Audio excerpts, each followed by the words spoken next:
In 1980, Gary Newman was to complete his first world tour, write and record the Telecon album, which entered the charts at #1, going gold in less than a week, and design a new stage show even larger and more spectacular than before. Before the year was out, he was to take the show on a second world tour and gain his private pilot's license. However, before all of that, his voice was heard on the unique Lee Cooper Jeans TV advert. I began by asking Gary how it came about. I didn't write it. I didn't write the music or the lyrics. I just sung it. That was all. I didn't have any hand in the writing of it. When I was asked to do it, it had already been done. I just went along to the sessions. I actually, when that was done, I didn't think I'd made it as such, but I thought I got 40 quid for that. Is that all? Oh, that was a lot of the time for me. I was getting 18 quid a week, dole money, I think it was, and to get 40 quid for like half an hour's work was amazing. That's not a bad hourly rate, is it? Oh, and to me at the time, thousands for adverts. yeah. Well, apparently I should have done, but I'd been a bit naive again at the time, and not having management or anything like that. I thought 40 quid was great, but apparently what you should get is like a royalty on it, and a session rate for doing that was much higher than 40 quid anyway at that time. But I didn't know, and to me £40 for a session seemed like an awful lot of money. And didn't you get any sort of extra for every time it was shown? No, that's what I should do. That's what I should have done, but I never signed anything. I just went along, did it, got me money in my hand, and out it went. Cool. So yeah, I was well turned over actually, but I was glad I did it. But how did you get involved with it? My first album had been released by that time, and my publisher at that time had an office in London, and the man that was involved with making the advert had the next office, and he simply heard my voice as my publisher was playing the album, and you know, asked who I was and got in touch with me that way. Just luck, really, like so many things are. Now there was a single that spun off from that particular advert. Why didn't you sing on the single? Well, as the advert came out, then Our Friends Electric became a hit, and so at that particular time I'd become very famous, obviously. And then they said to me, would you sing on it? And I remember when I actually made the advert, I said to the man then, would it ever be a single? Because at that point I wasn't famous. And he was sort of very offhand about it and just put me down a little bit and say, yeah, we might not, we'll let you know, that sort of thing. And it sort of made me feel a little bit small. So then, when the advert was a success, and then I was a success, these people started to see that they could make some money out of it. I remembered the way it'd been, so I wouldn't do it. And I got a memo from WA at that time saying they would consider it a personal favour. To the managing director would consider it a personal favour if I did it. Oh dear. But you didn't.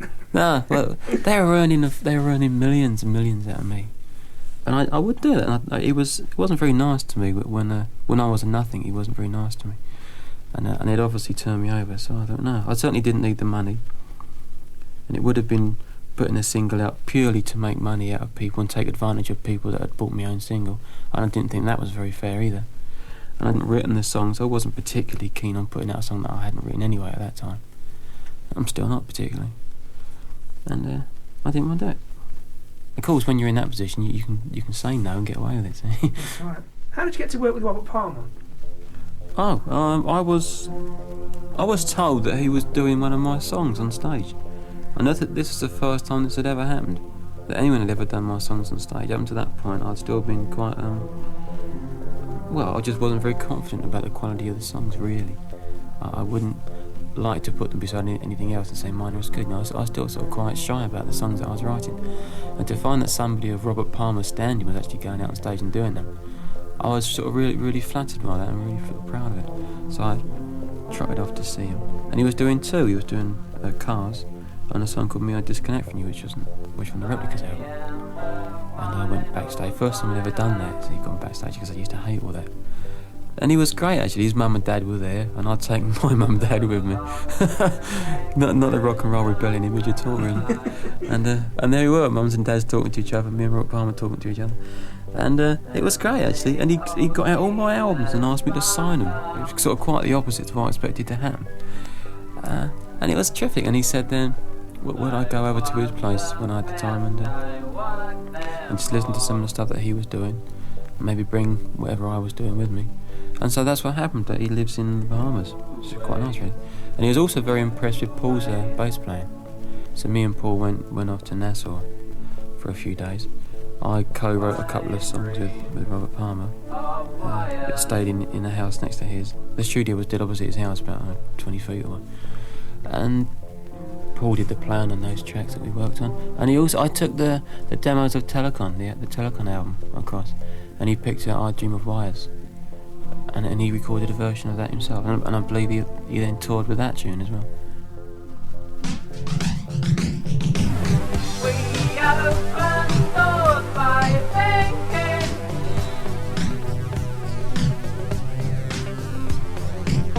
We went to sleep by dialing now. We drove to work by proxy.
People doing an artist's work is usually a sign of success in itself, isn't it?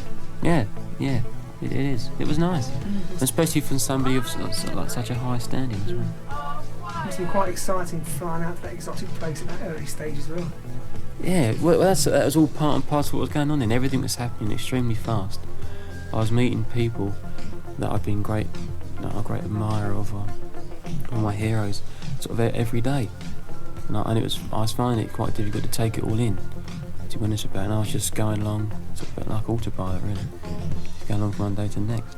But I never ever got big-headed about it because I was finding it hard to take in, I suppose. And I was like a little boy lost for a long time, just wandering around, sort of big wide open eyes, looking at everybody, and they were all wanting to talk to me, which is surprising, really. In 1980, how many tours did you actually do? And where were they? I did an American tour that included Canada, which is quite a major tour. Then to Europe, which included Belgium, Germany and France. And that was quite a small tour, actually.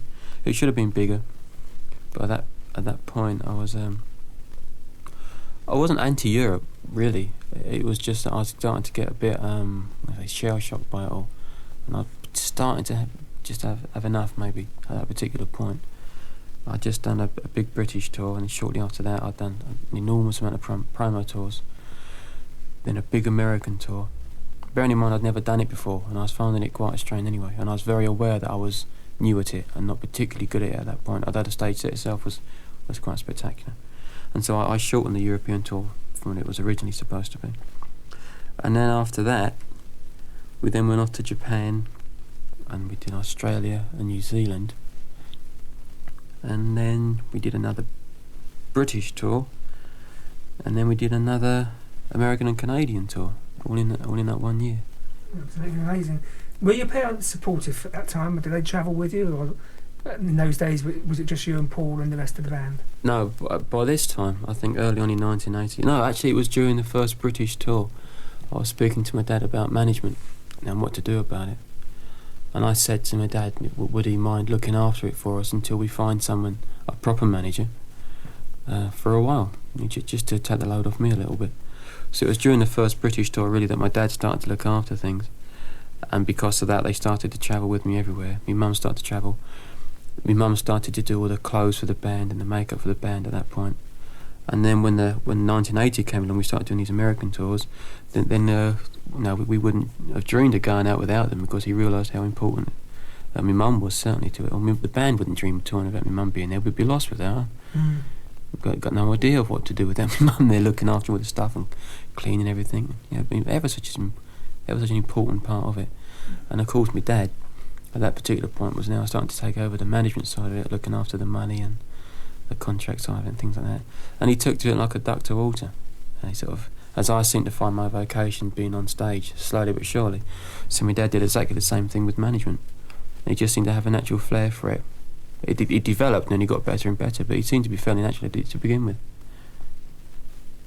How were you received in the various countries that you toured in? Very well, really. I had the American and Canadian side of it was brilliant, really, absolutely brilliant.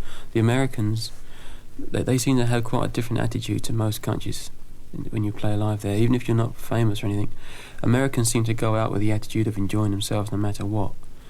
Where other countries, Britain in particular, they seem to go out with the attitude of, impress us first, and then maybe we'll like you if you happen to be fashionable as well. That's a lot harder to work with when you're up and coming, maybe. So America is great fun, but we were actually quite well known there at that time anyway, because of the British success. And also Cars was beginning to get some. I think that it eventually got to about number 3, and the album was top 20 there. And it's quite good for America, so you can get quite a following with that. What about the American press? What about the critics? Not quite as bad as the British, but they have their moments. They're not so bad in general. There's one really famous criticism I can remember, where a man had been to see the show, and it was I can't remember it word for word, but it was something like, it was by far the most spectacular show I've ever seen, but what was the point of it all? Yeah. And I tried to explain to the man that the whole point of it was that it was the most spectacular thing you've ever seen. That's all there was to it. There wasn't any big messages, and I wasn't trying to change the world, and I didn't have any political ambitions, and I wasn't anti this and anti that like the punks had been. It was just simply good old fashioned, if you like, boring perhaps, entertainment. That's all it was supposed to be. And I wasn't interested in people's opinions, so therefore I wasn't interested in changing them. And that they found that very hard to understand. And there was another American man who insisted that Cars was me, my coming out speech, because to him I was obviously a latent homosexual, and Cars was my way of coming out. Amazing, isn't it? It was just about the fact that I got beaten up once, and so I like staying in cars rather than getting out of them. It was as simple as that, and the fact that I feel very safe inside a car because I can lock the doors and it's got a big motor and I can get away from trouble. Like I was saying earlier, when somebody was kicking it, I could go up on the path and get away, and it was like having your own little 4-wheel tank. And that's all it was. And yet Americans love to read things into them and make great big issues out of it. Now, am I right in assuming that obviously you couldn't take the stage sets that you had in the UK all the way to America because of the cost? No, we did. I took the Canadian tour and the American tour and the European tour, and we took the first stage that we had the 2-tower one right out to Australia, Japan, New Zealand, all the way there. Shipped it out. In fact, no, I think we took it out air freight. Unbelievably expensive. It must have been.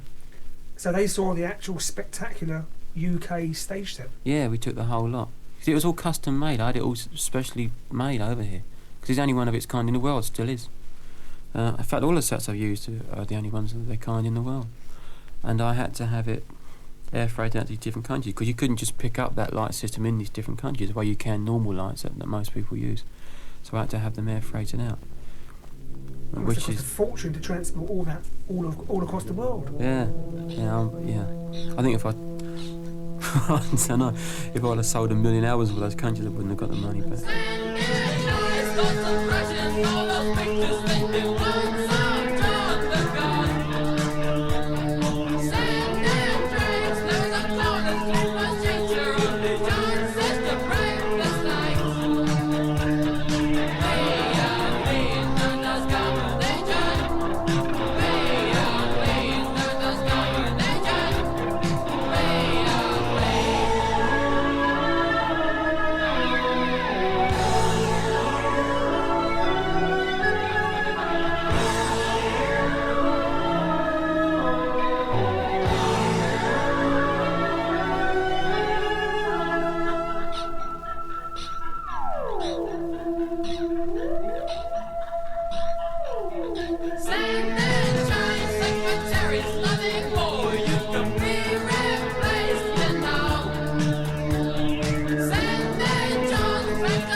any notable incidents during any of your tours? Yeah. Paul was the main person that used to cause incidents in a nice sort of way. Yeah, they were just saying about him. Don't know. In America, at one particular time, he had some tablets. He used to be, I think he used to like to be ill quite a bit, Paul. And at one point, he ran out of tablets, and he was drunk, which he often was. And so he rang up to reception and said, "I run out of tablets." And they misunderstood him. They thought that he'd been a band, obviously, yeah, we're all drug addicts. So what they thought he'd said was he'd taken an overdose of tablets. So they hit the panic button, paramedics, flying doctors, the whole bit. And the first the rest of the band knew about it was his helicopter suddenly came swooping into the car park with people dropping off it with like medical bags and running, and firemen were coming in, and it was just like at the films with big axe just about to axe open the door. Paul had heard all the commotion as well, and he opened the door, and there's his helicopter hovering just outside of him with all the pump machine on it and a whole bit, and a fireman stepped in there with an axe, and police cars and everything. And he said he was there in his underpants, and he said no, you got it wrong, I just want some more. I only want some more. And he was really annoyed.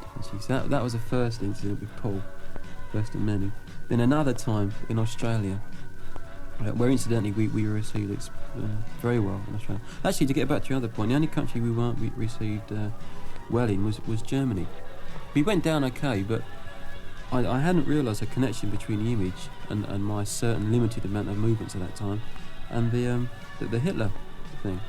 I used to be all in black with a white face and everything, which is really, apart from the blonde hair, was a German Aryan look during the war.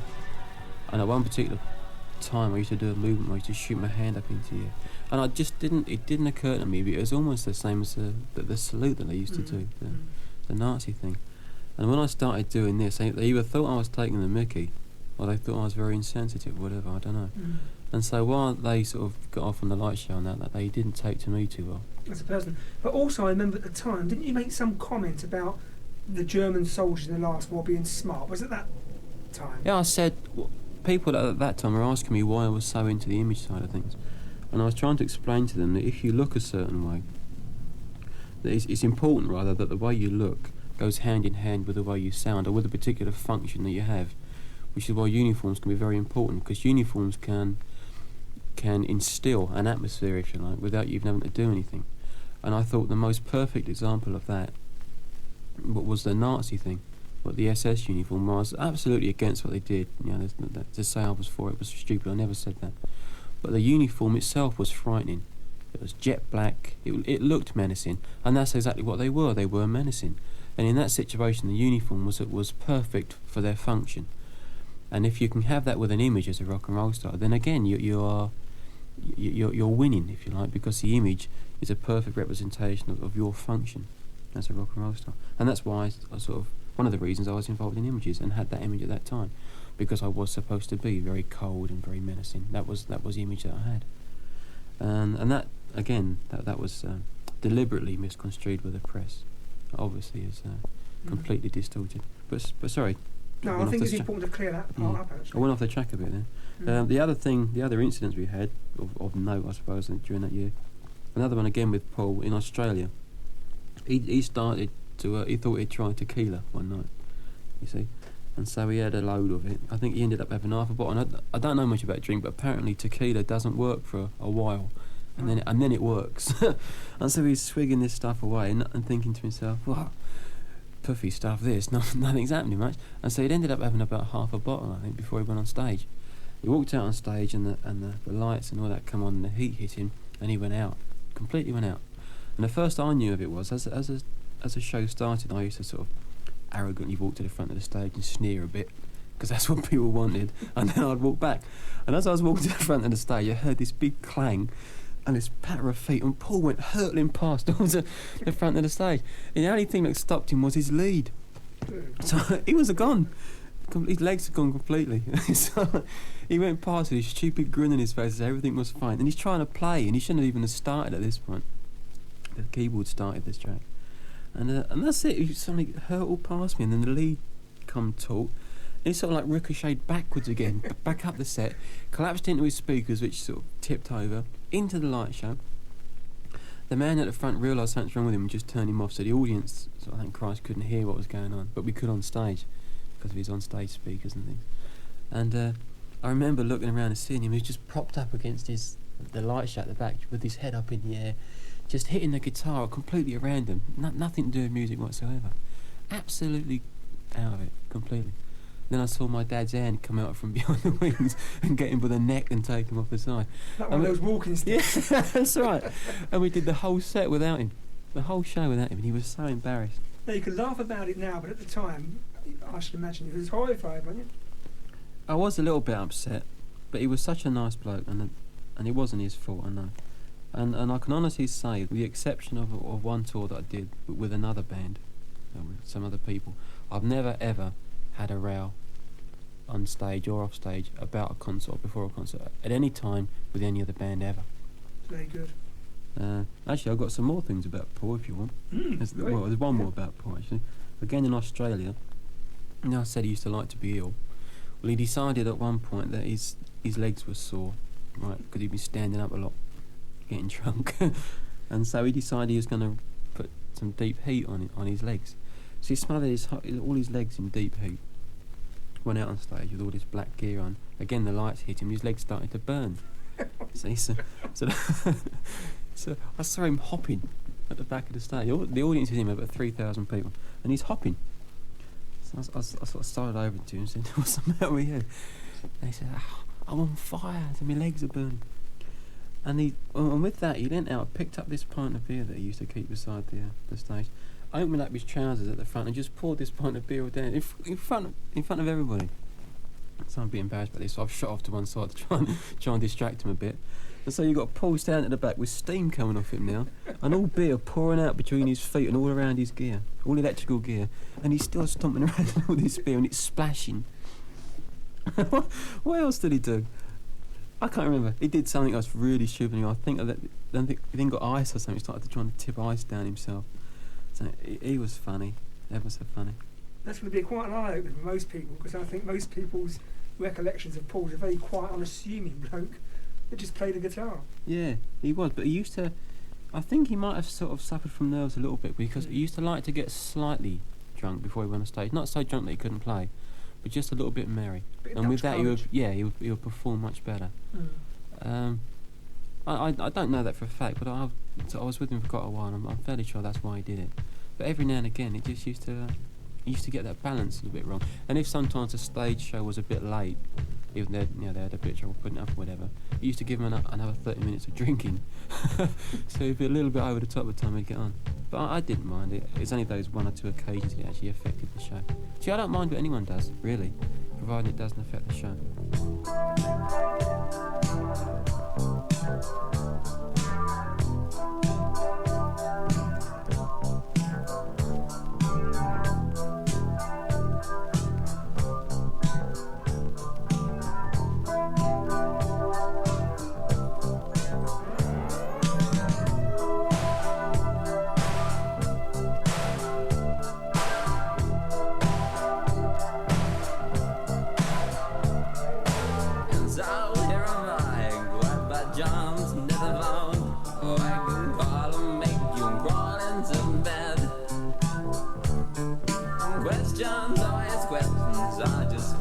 Slow motion about obsessions with boys on the floor. Take the smile of your face when the devil in your eye. Don't say you're sorry for me. Take that smile of your face when the devil in your eye. Don't say you're sorry for me. Now look at me, like a stormtrooper in drag. I'll bet you feel exactly like I do. It's so disgusting, I'm so tired of rhythm and dildos in arms. I don't want your point of view. Nothing to do, nothing to steal, and there's nothing to say. Nothing to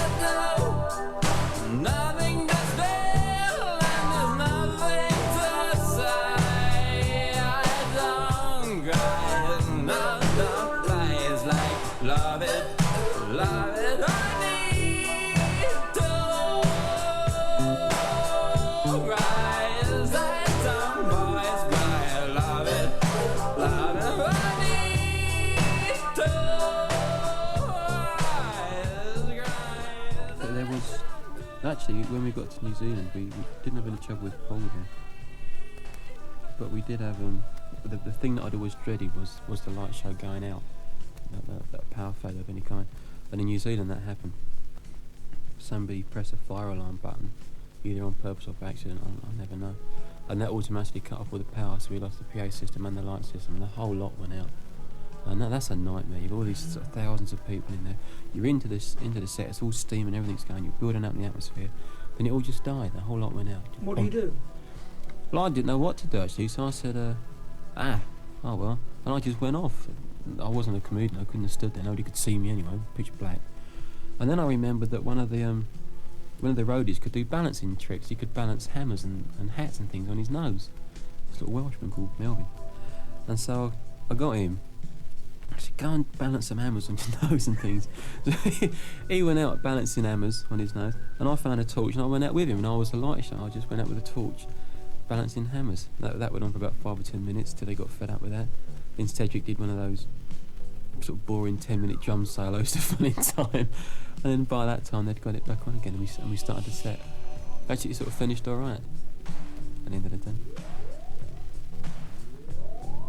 The Telecom tour was even larger and more impressive than the previous tour. Did you think up the lights, the light show as well? Yes, yeah, I had to. With the first tour, I designed the. When I say design, I don't mean technically design in terms of the wiring and such, but the idea of it and the drawing of what it should look like, that kind of thing. I've always done that, sketched them out. With the first tour, I got into what I call the panel system, which is still the only way really of sending light forward without blinding the audience. And one of the themes that I'd had in my earlier years was of a city, if like in the future, that didn't have street lights. Because if you have street lights and corners and that kind of thing, you have shadows, and bad things can lurk in shadows. In the future, you would probably have cities that have lights within the walls themselves, and so the buildings themselves glow, as opposed to just having artificial street lighting. They will be light sensitive, so as it got dark, even in a storm, so the buildings would glow enough to keep a constant light. And so I designed the stage set to represent that, like a futuristic city, if you like, on the first tour. And so the buildings themselves actually glowed, but I turned it into show business a bit, because they flashed up and down, did all sorts of things. And with the Telecom set, the second stage set that I designed, I just took it a lot further. That was all. I designed new panels, new size and shape panels that could be built a little bit like Lego bricks, really. You could just slot them together, and just again, sort of for the sake of show business, I made them capable of doing all sorts of things apart from just coming off and on. They had 3 colours in them now, instead of just white like the first ones had. The second panels had, I believe it was yellow, red and white. We had a multi-level stage. We had some ramps for the bass guitarist and guitarist to get up and down, which themselves were lit. A little problem with that was there's quite steep, and Paul used to panic getting up. I remember that. And also we had these big towers built with the keyboards in each one, left on stage right. And the guitarist and the bass guitarist, Paul, could also get up onto the top of those. And Paul also had a bit of a nightmare getting up there most times. It was funny.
stage show and stage set, the lighting and everything, do you imagine that in your own mind before you jot it down on a piece of paper?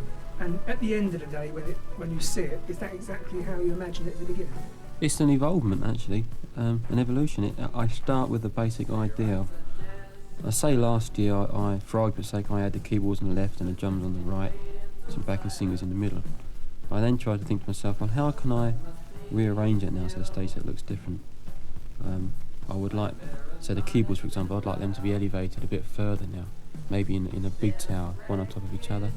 And I just think of a different way of putting the instruments on stage. And then I tend to wrap the show around that and design various shapes which would encompass those positions. And then sort of add the frills and the special effects in after that. But it does evolve. Now I start with a basic idea, and obviously some of those things don't work, so I get rid of those, bring in something else. And slowly but surely it evolves until I get a finished idea, which I then take to a company, talk to their designers with it, and they then actually technically get down to sort of the exact amount of feet and inches required for these particular joints, what kind of joints are to be used. And to a degree I also get involved in that, because often problems arise, which, having an outsider's point of view, I can sometimes come up with a novel approach perhaps, which maybe they hadn't thought of. And other times they come up with things that I could see no answer to. But yeah, at the end of the day, I take like a fairly finished sketch, if you like, of what it should look like, and they technically draw that up. See, three things spring to mind after what you've just said, and that is A, it's an awful lot of work for you because you get involved in a lot of things that a lot of bands don't. They leave usually to somebody else. The second thing is that it must cost you an awful lot more money. And the third thing, of course, is the more complicated and complex a stage set is, the more things can go wrong. Yeah. Doesn't that worry you at all?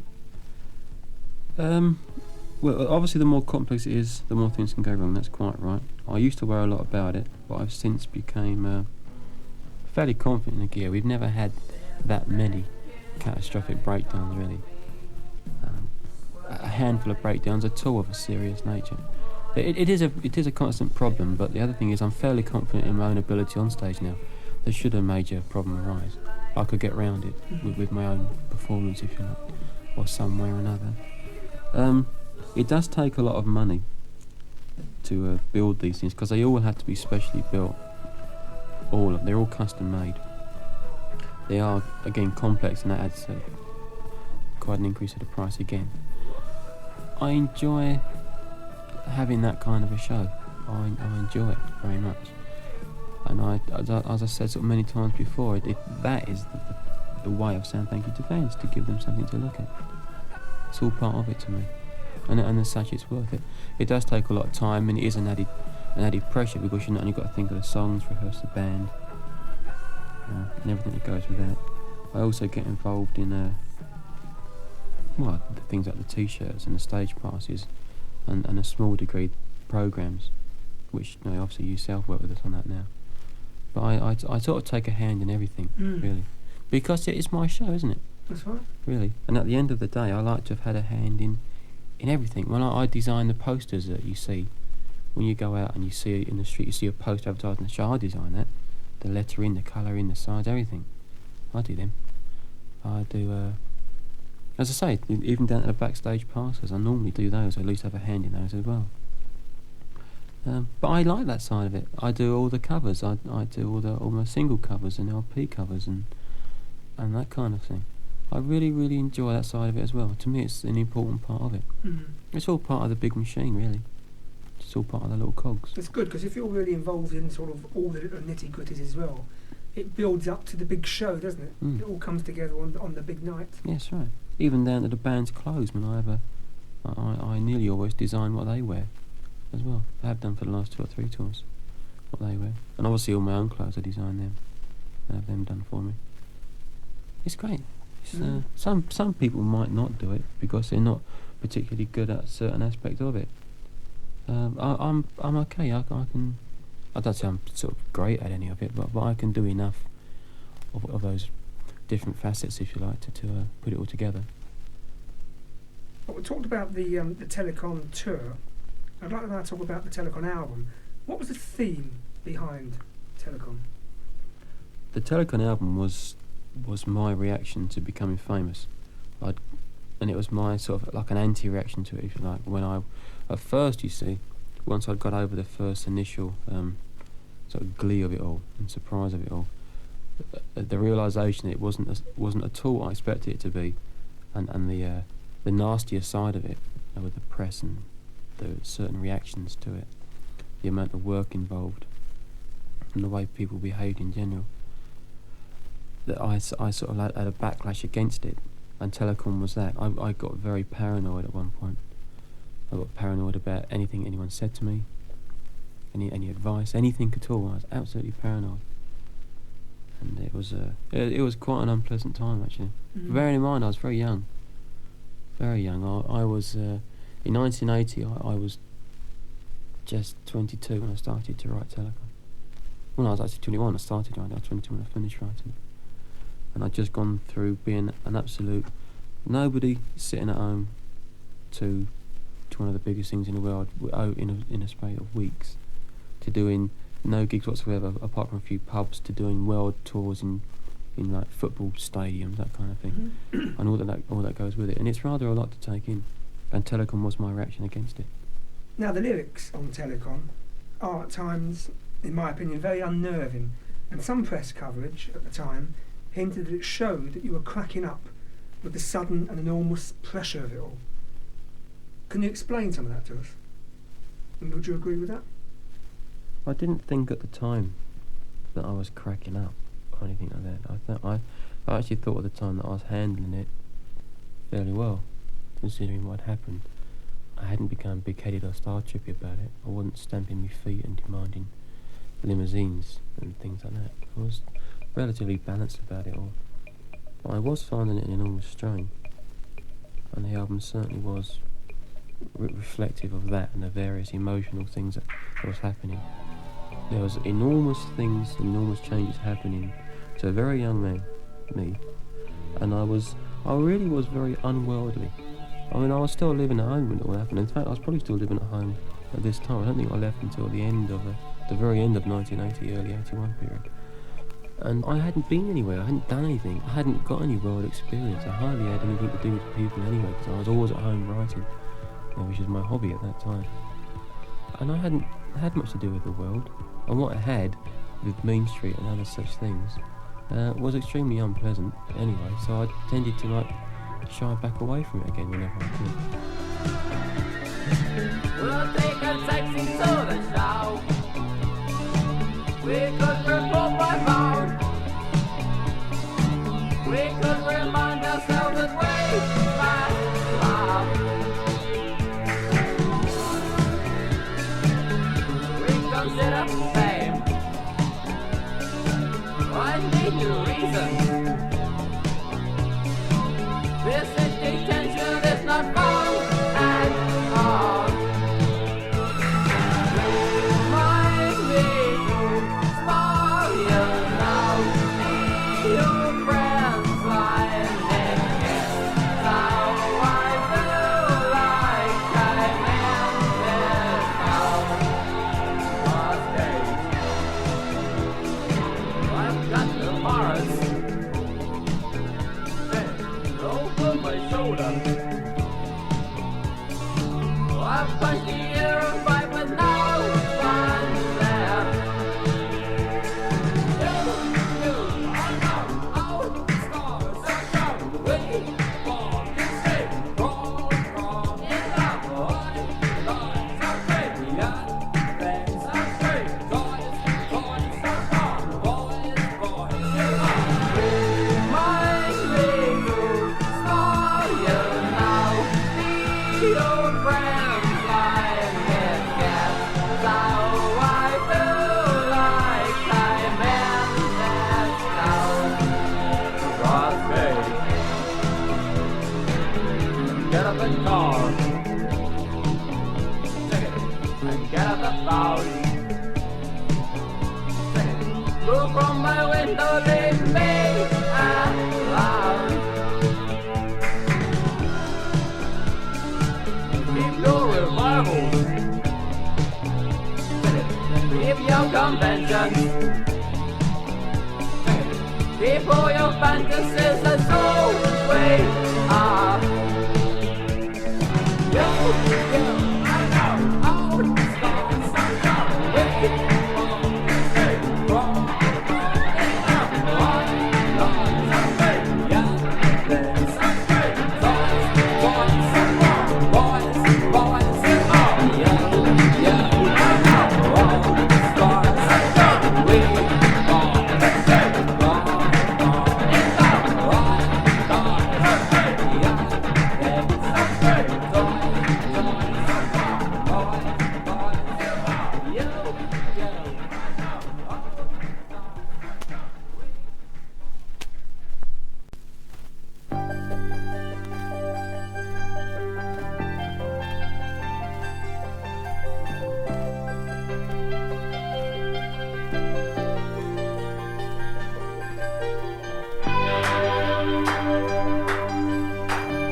about the lyrics? This wreckage I call me, would like to frame your voice.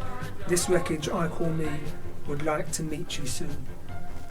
Well, this wreckage was how I saw me at the time. I was being damaged slightly in various ways. Would like to frame your voice. I was aware, I think, when I was writing Telecon throughout it, I was going to have to end it fairly soon, at least on some parts of it. Like to frame your voice. I love what's happening. I love what's going on, as far as the audiences and all the adulation, that kind of thing. I really was enjoying that side of it, although it does bring a pressure with it. I couldn't go out anymore. I couldn't do all the things that I used to do, or would want to do. And the line "would like to meet you," that was just trying to say that, when I'm not what I am now, then I could actually talk to these people rather than just being on a stage and having to run away. I've been caught a few times by fans who want to, every single one wants to touch and wants a piece, and it hurts. I've been cut and I've had my ear ripped and big lumps of hair pulled out so your scalp bleeds and things like that. Clothes ruined and various parts of your anatomy pulled in places it's not supposed to go. And it hurts. And so you can't actually meet the people anymore because their own enthusiasm stops that and makes that impossible. And it seemed a shame that the very people that I would want to talk to, the very people that wanted to be friendly with me, I couldn't. And those few lines try to sum all that up, really. What about where is my outline? Start to fade. No concentration means fail these days. Less about the pressure, where the image starts to become mixed, if you like, with the real, with the unreal side of it and the real side of it begin to mix, and you become slightly confused as to what you are that particular day. Like sometimes you sign something human, and sometimes you sign something web, and then the two begin to become as one. And I always wanted to keep them separate. I always wanted Newman to be almost a job, if you like. Well, a hobby initially, but then almost like a job where he was somewhere there. I'd never wanted to change my name by deed poll or anything because I'm very proud to have my dad's name and I'm quite happy to keep it. Newman was a creation almost, if you like. The no concentration means fail these days. That was sort of reflecting the amount of pressure on where if I make a wrong move now, I've had it and I'm down. Because seemingly the whole press around the world, in my paranoid mind at that time, were out to get me. And in fact, two papers, I think it was Sounds and Melody Maker, both actually printed articles stating quite clearly, word for word, that they were gonna get rid of me and take me out. But which I'd never read anything like that in my life before. And it turned the whole thing, which should have been an awful lot of fun for me and for the audience, and hopefully sort of the public at large. He turned that into a battle, almost into a nightmare, really. Now, why should a paper actually want to get rid of you when you're just pouring money into the business and making the business itself healthy, creating more fans, which you're then going to go out and buy more papers? I couldn't understand that. People like me keep the business running. I leave the table saying I am real. I feel the pressure like your eyes on me. Don't mention that name and books on love. I can't be sure. I can't be sure. The public's reaction was always surprising for quite a time, in the way they would react to you. Sometimes also the fans' reactions, certain fans' reactions was a bit of a problem. They would come up to you and they would stuff something under your nose and say, sign that. And I just remind them that please would be a bit more polite. And then they'd say things like, oh, so you're a big star now, everyone's got to grovel round you. And that sort of attitude. And I think, Christ, I only asked you to, if it sort of reminded you should have some manners. I'm still a human being after all. I found that quite a strain, actually, that kind of thing. I wasn't used to anything like that. I'd had limited contact with people anyway, and I found that very unpleasant. I was aware of everyone, wherever I went, anywhere, almost around the world, going into a restaurant with the band or anywhere, or even sitting in a car going to an interview or something like that. But everyone was watching and everyone knew who you was. And they stopped treating you like a human being. They began to treat you like a chimpanzee in a zoo. You were there to be stared at, like an exhibit, like a goldfish in a bowl. And people didn't seem to have the slightest bit of self-conscious. It was about walking up to you and staring and saying, saying very loudly to the person beside them, "I know who he is," and you're standing there. Now I was standing there like 2 feet away, and it was like I was a piece of meat. And it was then I began to realise what being so-called public property is all about, and it's extremely unpleasant. And I will resist that now, as I got more experience, sort of with all my heart. The Don't Mention That Name and Books on Love line. Again, that's the whole world was ready to take whatever I said and misconstrue it deliberately to try to belittle me, to make me look an idiot or whatever, because I did have this very anti-me reaction at that time from the press. And in fact, it's sort of never gone really. They would deliberately misconstrue things that I'd said to make me seem an unkind person or a selfish person or a big-headed person. There was one incident where a radio station in London, capital, actually put out something on the air, and they said that I'd gone to a club the night previously, or a few nights previously. Somebody had asked me for an autograph, and I'd punched this person and said, "Don't talk to me, I'm too big for you," sort of people. And the truth of the matter is, I was in Italy when that happened, or when that supposedly happened, and whoever it was, it might have been a lookalike, or it might never have happened. He might have just been a pressman, rang up the radio and said, "This has just happened," and made it up out of thin air. But as far as I'm concerned, I was certainly never involved in anything like that. Never have been. In fact, it's very, very rare if I don't sign autographs, and there's normally a very good reason for it, and it's certainly never because I think I'm too good for anybody, or anything like that at all. It's nearly always because I've got to go somewhere and I'm busy, or if I sign that one for that one person, I'll have to sign it for the 50 that's hanging along behind them, and I haven't got the time. At air shows mainly, I don't sign autographs or anything like that, because I'm tied up with other things. And this, I can't be sure. That was just, I was just getting very, almost frightened, if you like. I couldn't be sure of anything anymore. What people were saying was wrong. What people were writing was misconstrued and lies. People were coming up to me and saying certain things, praising on some hands, and they were lying. The other times they was running me down, and it was just because I was jealous. You couldn't trust anything at all anymore, except your own family. Consider fame. I need the reason. This is detention is not fun at all. It was just about, when I got into the business, what I expected it to be like was naively simple in a way. I thought it would be extremely pleasant. I had no idea of what was entailed and what came with it. In all the things I've said before, the public's reaction, everything like that, the press reaction, all of those things, the workload and everything. And what I mean is, by saying reconsider fame, first of all, I was reconsidering even if I wanted it or not. Certainly, I'm reconsidering what I thought it was about. I need new reasons. That means that the reasons I had for getting into it weren't the things that I found when I got there. And I needed new reasons to stay in it. I needed to find a reason to stay in it, because what I'd gone into it for wasn't there. I hadn't found that. I just found a whole load of things, with the exception of the money. And the money was the one saving grace of it all that sort of made up for everything, that I could at least afford to be paranoid in comfort, which is quite a nice way to be if you've got to be paranoid. This is detention. It's not fun at all. That is how I saw it. Possibly selfish, possibly ungrateful, but at my age at that time, and my mental state at that time, it did seem like I was in a prison.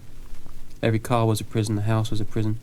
Remember when I went to radio station, I used to have to be smuggled out of back doors and things because of fans and that. And not everyone that's crowding outside to meet you is there because they like you. You become a target for every drunk Tom, Dick and Harry in the country, in the world to a degree. I had quite a few incidents all around the world at one point. The two songs, Remember I Was Vapor and Please Push No More, both seem as though you're talking to somebody.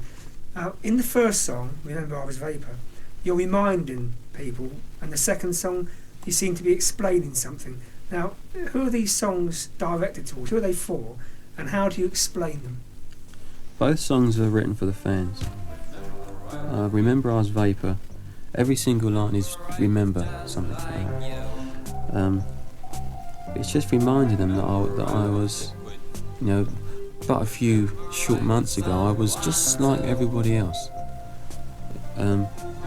I breathe, bleed, cry, everything that anyone else does. And so, apart from the fact that I get up on stage and sing songs to a lot of people, I'm exactly the same as everybody else. And I resented very, very much being treated like a chimpanzee. An exalted chimpanzee perhaps, but nonetheless a chimpanzee. I was a caged animal in a zoo. And I was trying to remind people that everything they feel and everything they cherish, like their privacy and the fact that they can go home and shut their doors and forget about the world, I would also like to be able to do. And I probably got a lot more pressure than most people, and I would like it all the more to be able to get away from it for a few hours even. Remember, I am human. Remember, I feel just like you. Remember, I have reasons. Remember, I had friends like you. Remember, I grow tired. Remember, I could end all this. Remember, I have memories. Remember, I need to forget. There's nothing but us. There's nothing but us. There's nothing but us.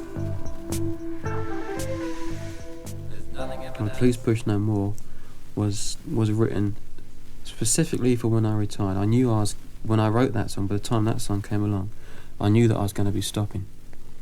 And it was written specifically to tell the fans why and why I was doing it, and the way it had become, me being in the business. I think there's a line in there, the telephone line's blind, you've defaced my face, or something like that.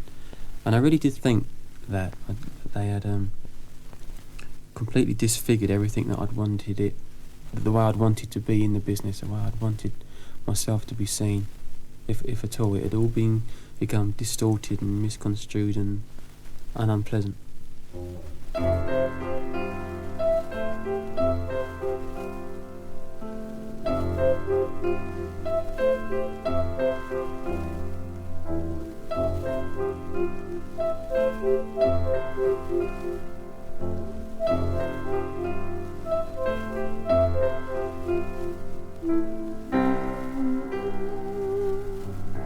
Now behind glass,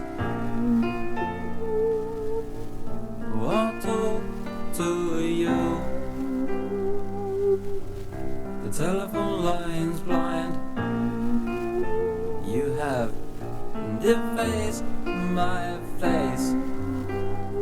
Would you consider that to be the most difficult time of your career, emotionally? Yes, definitely, yeah. That was by far the most difficult period I've ever had to go through. Emotionally, I've had far more difficult things with a career as a whole. When radio play's been a problem, or trying to sell a tour, and when the records haven't been doing so well, getting records to sell constantly, coming up with new ideas, all that sort of thing. That's been a problem at various times. At that point, there was no problems like that at all. The records are selling. I could only spit, and they would sell. It was great as far as that was concerned.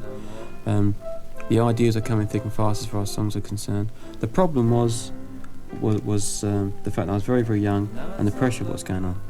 And emotionally, I've never had anything coming close to that year again at all. Bearing in mind, I did an awful lot of work in that year as well, the touring and everything, which is something I was very, very new to, and that also didn't help. So I was away from home a lot. It was a very difficult week. So that was love.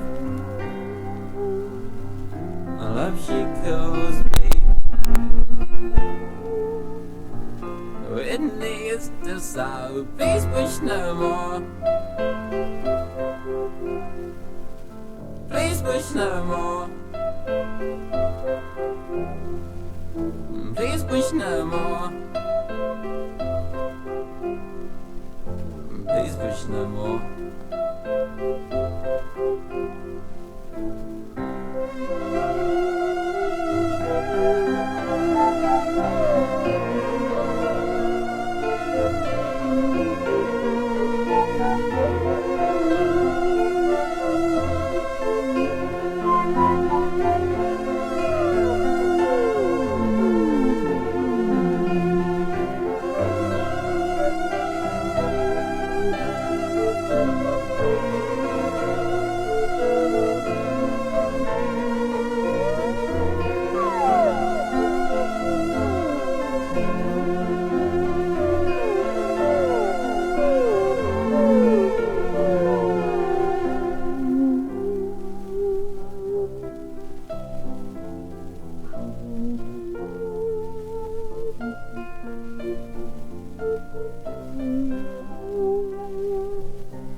push no more.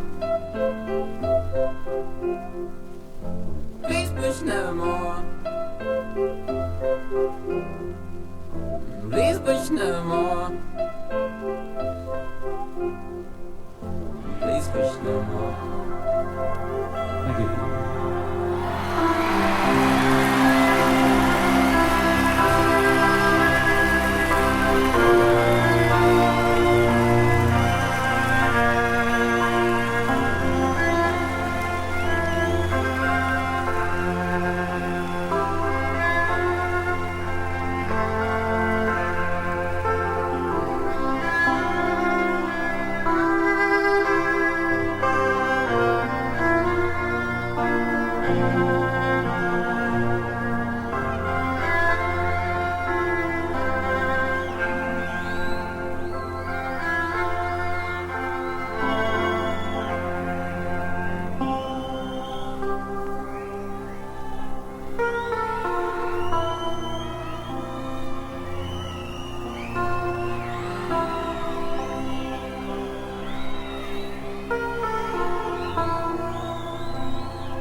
In 1981, you only released one single, She's Got Claws.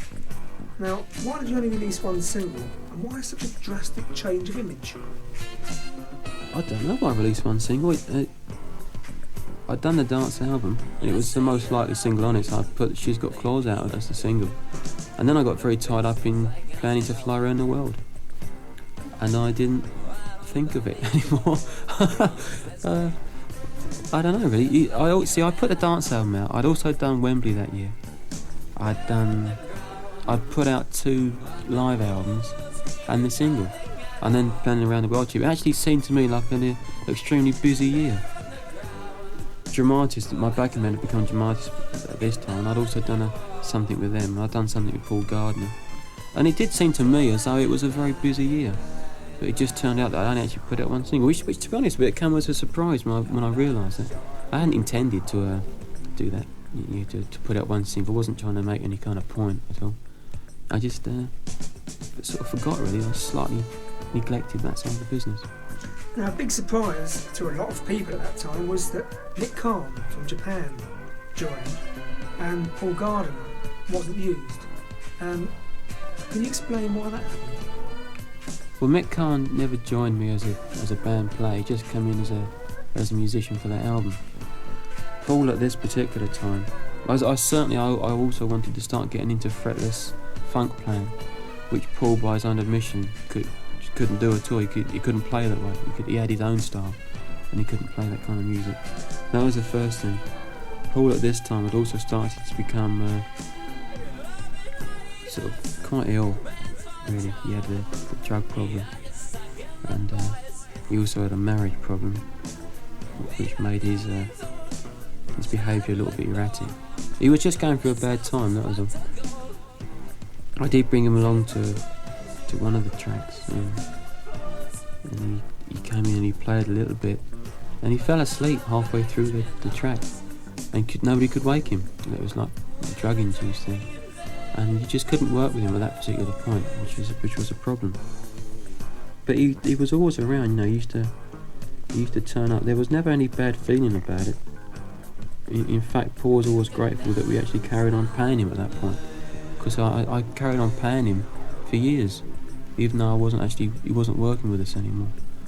I used to sort of keep him going. I think it's important to talk about that, because a lot of people could have read into it that, you explained yourself and you confessed yourself that Paul was a very loyal person to you, and also a very important member of the band. And a lot of people could have had the impression that you were being disloyal back.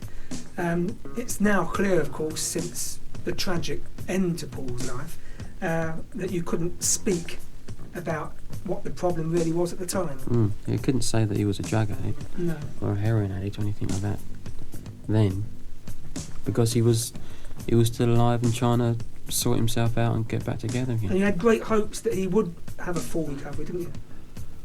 I did hope he would.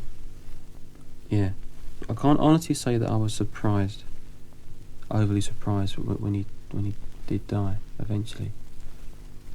Paul was a really, really, really lovely person. Wouldn't hurt anyone. Very loyal. All the nice things you can say about people, you could say about Paul.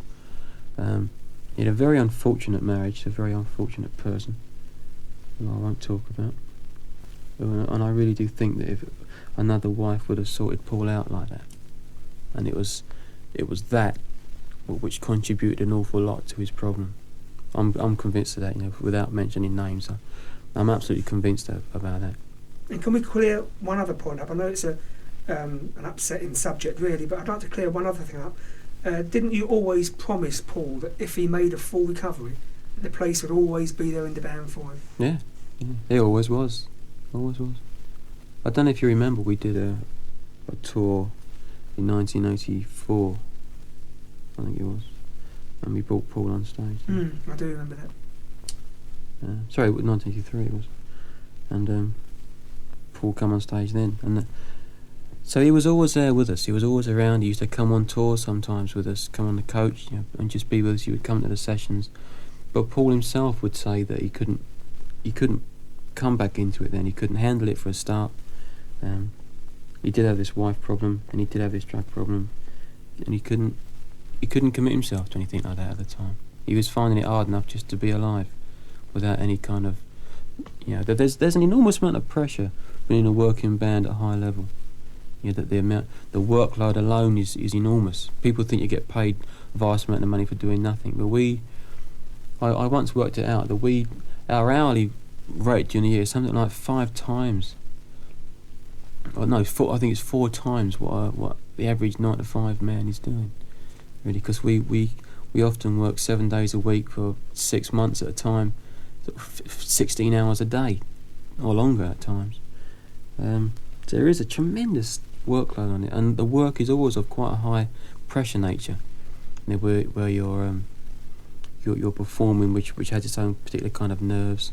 There are thousands of people. There are great demands upon you all the time, and often, sometimes hundreds of people depend upon you doing a particular thing at a particular time and doing it well. Whole TV stations do live broadcasts. If you don't play properly, you ruin their program. They're not going to be happy about it. If you upset them, you won't get back on it again. So your career is on the line, more or less, every time you do that sort of thing, because you need these people. It is quite difficult, and Paul was in no way ready to come back into that again and rejoin it, which was a shame. Shiny, shiny, shiny boots of leather. Whiplash gouge out in the dark. Guns and bells, your servant unforsaken. Strike the mistress and cure his heart.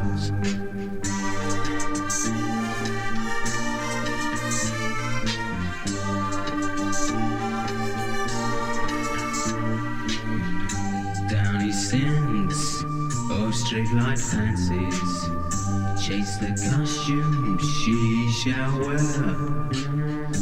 Her mother's and dull imperious. Severin awaits you there. I'm tired, I'm weary. I could sleep for 1,000 years, or 1,000 dreams that would awake me, made of tears. Now, we spoke about the reasons why Paul couldn't play on the album, but why Mick Kahn? I'd been a fan of Japan for quite some time, so I knew his playing and I liked the way he played. And I'd been rehearsing at a place called Nomus with my band up in London. And I met a woman there called Connie, who worked for Napier Bell, the manager, Wham's manager now, who used to manage Japan. And she sort of like pushed me into it, really. She pushed me into being with them, and it turns out that she was doing it simply to further Japan's career, by association. But at the time, I was a little bit taken in by her. She's a very beautiful woman, very glamorous. I don't know, hang around this a bit. Very flattering woman. And used to tell me that I was wonderful this and wonderful that, and I used to believe it at the time like an idiot. Anyway, but she sort of like pushed their connection. And then he came down, he started to play on the album, and it was great, it really was good, and it was an entirely different style to anything I'd ever done before. And so once again it helped me to move on musically and to change the style of music that I was doing again, which I was very pleased about and keen to encourage. I'm tired, I'm weary. I could sleep for 1,000 years, 1,000 dreams that would awake me. Made of tears.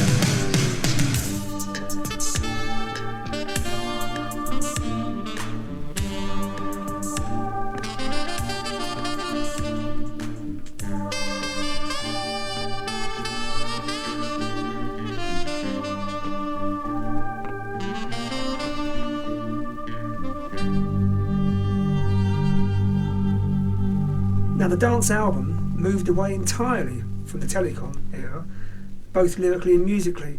What prompted you to make those changes? Well, musically the changes were really the plans on it. Now, there was Roger Taylor, did a lot of drumming on it, Mick Kahn on bass, and I tended to write songs around the way they played, and so that dictated the style of songs I was writing. So that really was the be-all and end-all of it musically. Lyrically, I'd having become sort of young, rich and successful, I become, and also still being relatively naive, I become a target for certain women. Oh yeah. It's not pleasant actually, unfortunately. Well, it was at the time, but there are a lot of these sort of people around. And what happened was I actually got blackmailed by one of them. I went with this girl for a woman, she was about 30 something, for about 4, 5, 6 months. Absolutely, I got absolutely besotted with her. She was page 3, an ex-page 3 girl. Absolutely stunning. And it turned out to be a complete setup from beginning to end. That I met her. Apparently, I was taken to this place by one of my security men to give me a treat, supposedly. Well, these 2 women were there, the one that I went with and her sister. And it was all set up with the manager of the club. And I didn't know this. This all came out later.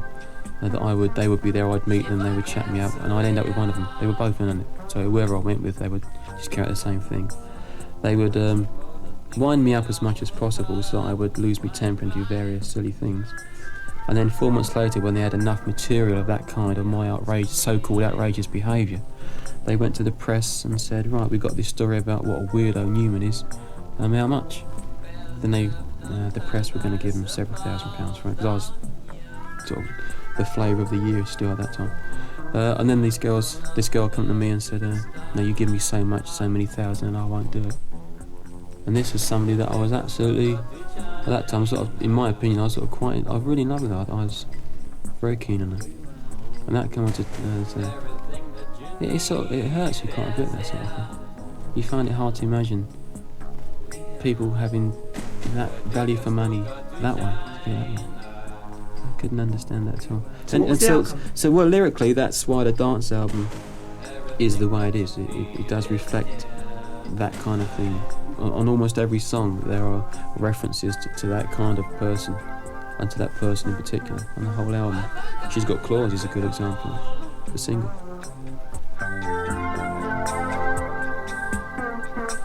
When the we're out of love, right down the track, see flying guys, don't you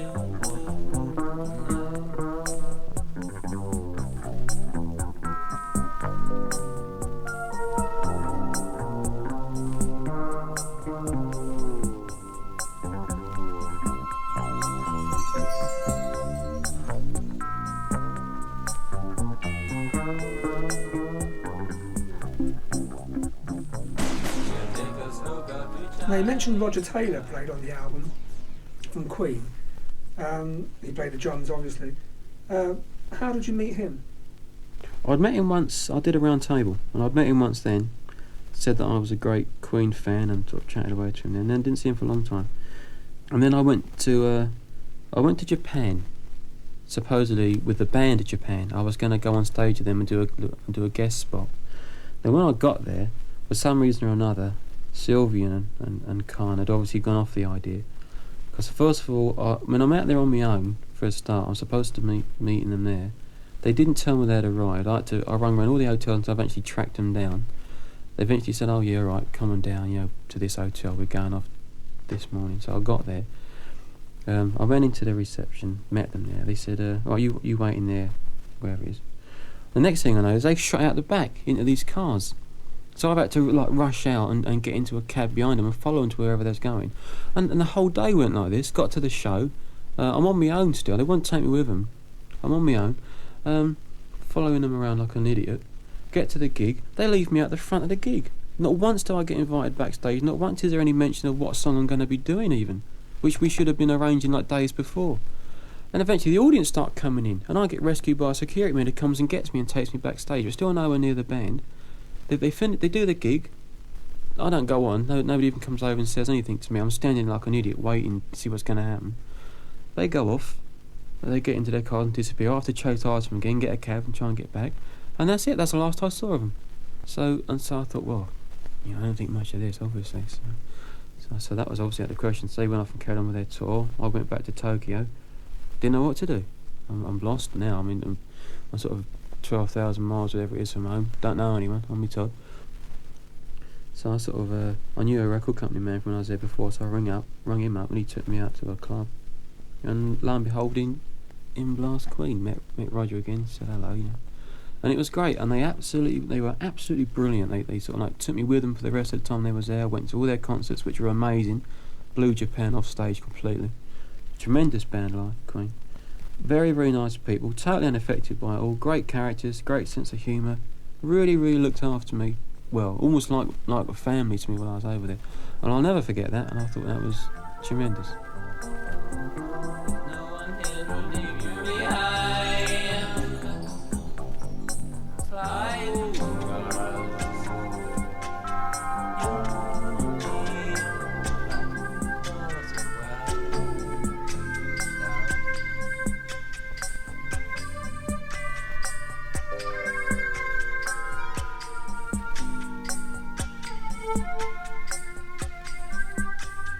I was with Queen one night in on a sushi bar somewhere, whatever, and I was saying to them, why had they never played on other people's records? And I said, sort of half jokingly, it's probably because they was too expensive, because I expected that they would have been. And he said it wasn't that at all, it's just that people had never actually asked them, for whatever reason. They didn't know themselves, but they were quite interested in doing that sort of thing, getting out and doing things to other people. So I said then, when we got back to England, would they be interested, sort of to Roger in particular, would he be interested in playing on certain tracks on the album? And he was all for it. And he came down, and John Deacon came down at one point, just to sit in on it. And he was really good, actually, very creative, came up with some very good ideas. Brilliant drummer, a phenomenal drummer. and a very, very nice person to go with it, which is always a bonus, you know, when you actually get on well with the people. Very unaffected by it. I mean, this man is monstrously successful around the world, far bigger than I've ever been, sort of, or probably ever will be, and you're absolutely natural, entire. You couldn't wish for a nicer bloke. In fact, when we were in the studio, my brother was doing his first gig with his first ever band on one of those nights, and I didn't have to go and see him. I wanted to go and see him on his first ever gig, you know. And Roger Taylor just was there, and he just bowled along with us. So my brother, in his little local pub in Felton playing a gig, suddenly had, like, at that time, two of the biggest rock stars in the world, and he come walking in as part of the audience, you know. So I think he's quite pleased about that. And Roger, being the drummer, was very helpful to John, giving some advice and various tips, and was just a very, very nice man. I mean, he still is, actually, as a sort of I see him sort of various times off and on. He's just naturally a nice bloke, and I find that impressive, really, when you can have that kind of success and that amount of wealth and therefore power with it, and be as decent a bloke as you've always been. I think it's great.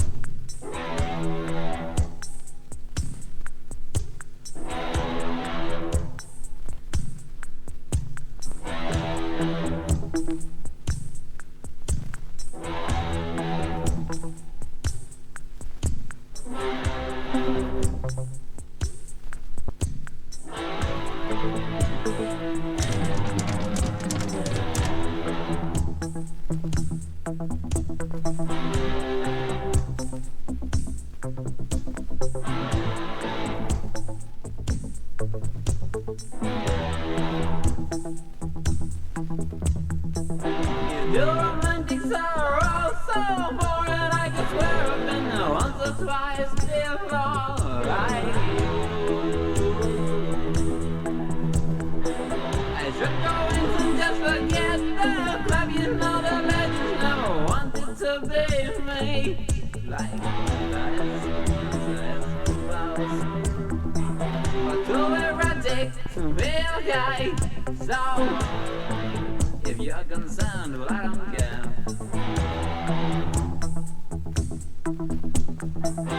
You play games, you play side. Me, I decide, really. And I scream like you are. Boys, you shine like some boys.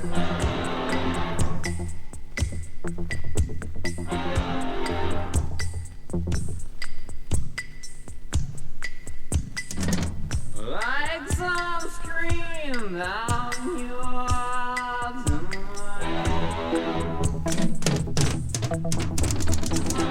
Matthew's mother better change this, that you're everybody's friend, age, I suppose, don't you? Just like religion, you're going nowhere, but your soul is best because I'm to that floor.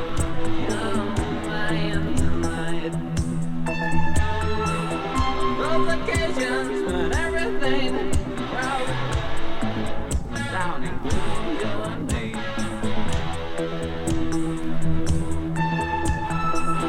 See the boy, see the girl. The exhibition now is over.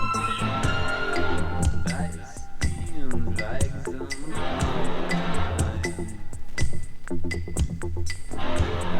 something down like drives.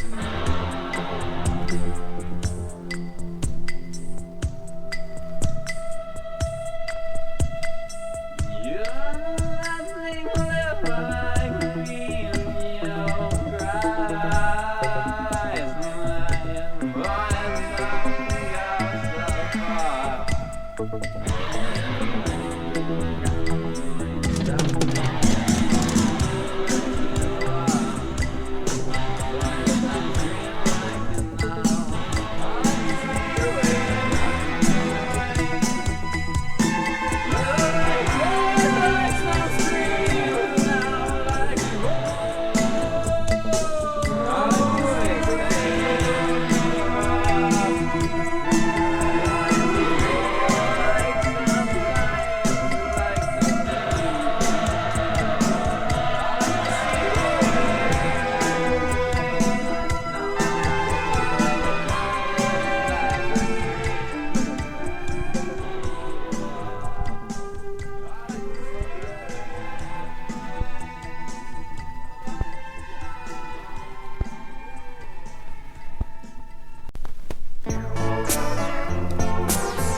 stories of young love. She calls to the waiter, won't you lend me some time? You can sit by my side, and I'll let you be friends with mine. The cafe is out, but the candlelight new. She orders Beaujolais wine and says the thought of you toe. Well, moving on from there, Gary, why did you decide on a Wembley show? Why did you want to visit Wembley, and why the Wembley Arena, massive? To play at Wembley had always been an ambition. I think apart from Ice Court, I think Wembley is like the biggest indoor gig you can do. And I remember I'd seen people there in the past, and I'd always wanted that. Having done Hammersmith Odeon, it was now Wembley was the ultimate thing that I could do in Britain. And I knew that I was finishing touring. In fact, I'd actually finished touring as such.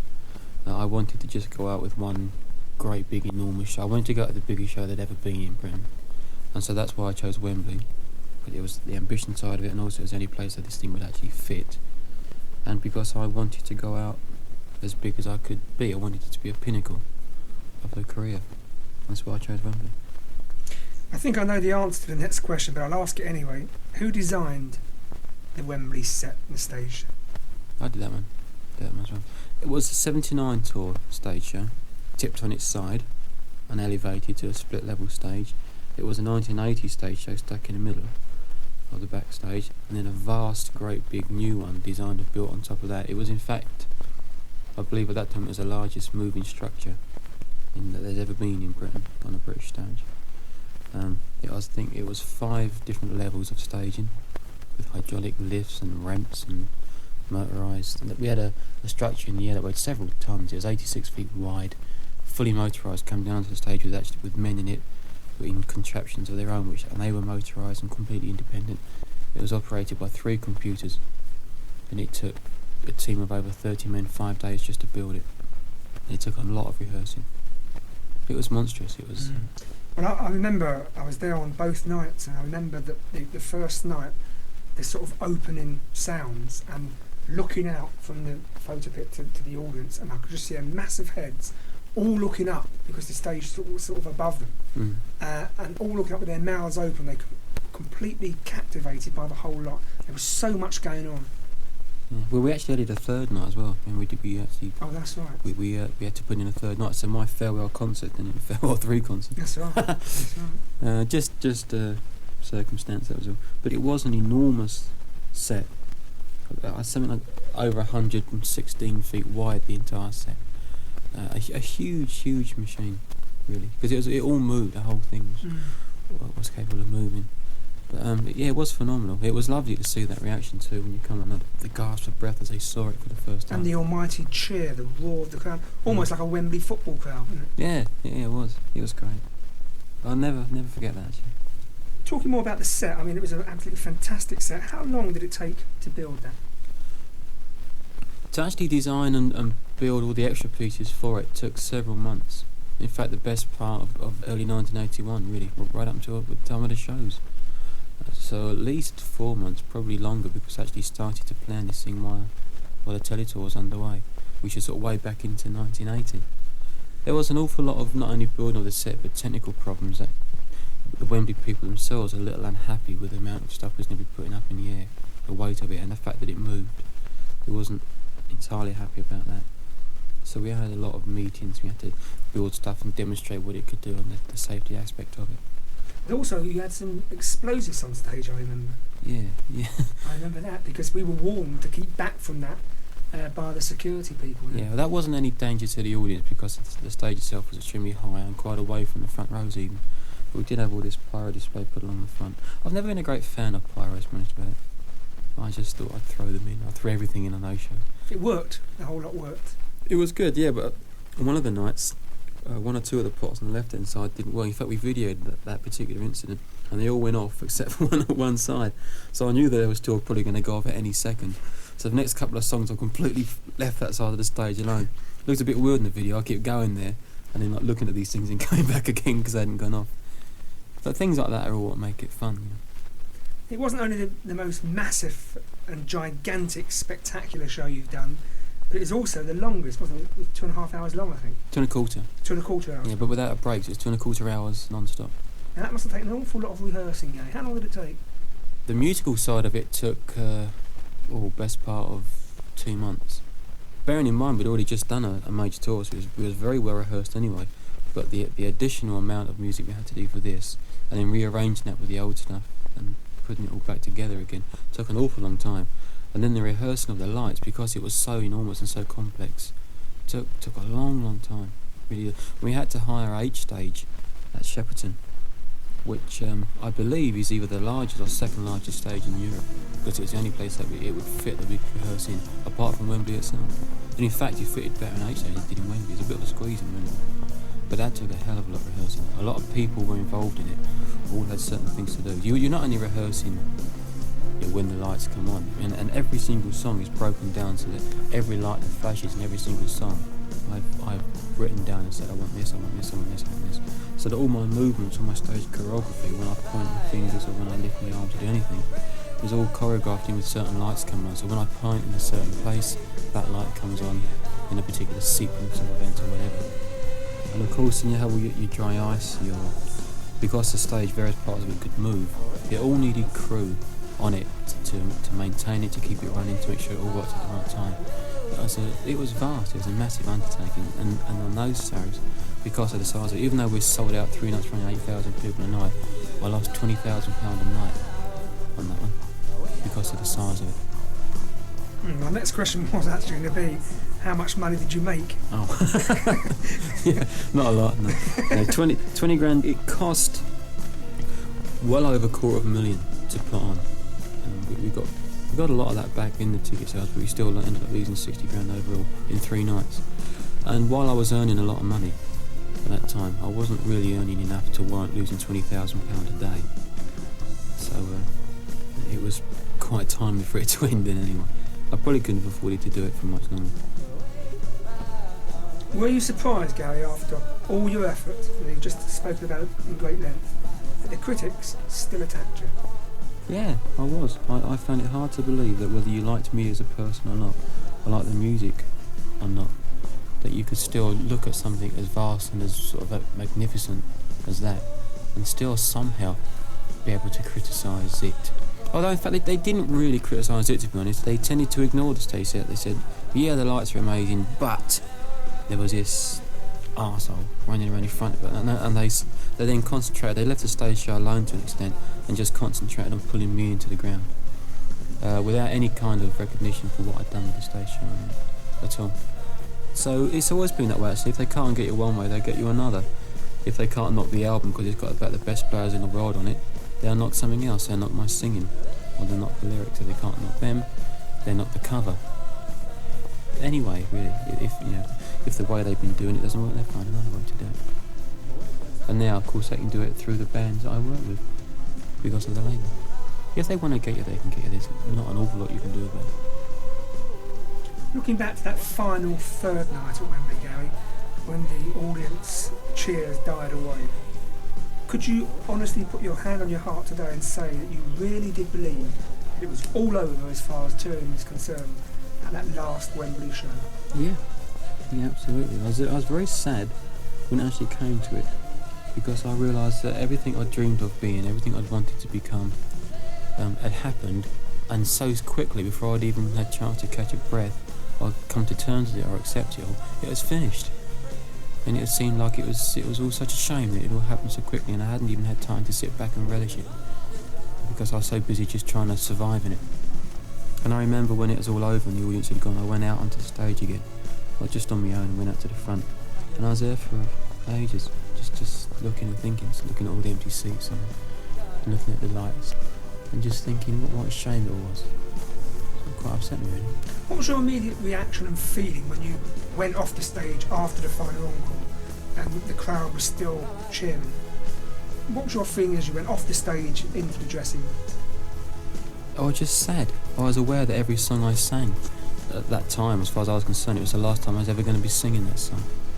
And all the songs that I'd written when I was a boy and all through it all, the songs that, like the Telecon songs about the emotional side of it and all that, I was aware that I was singing all the songs for the last time. It was almost like saying goodbye to friends, singing the songs for the last time, let alone the audience.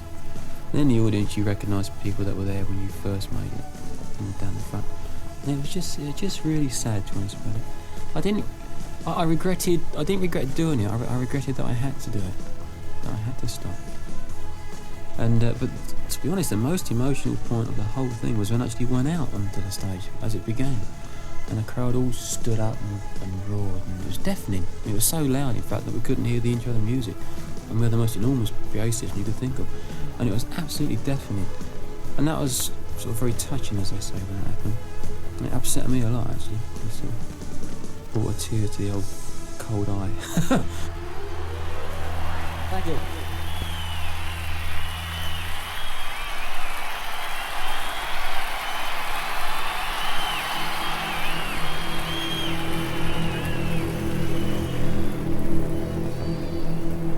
This has been the greatest 2 years I've ever had in my life. Thank you.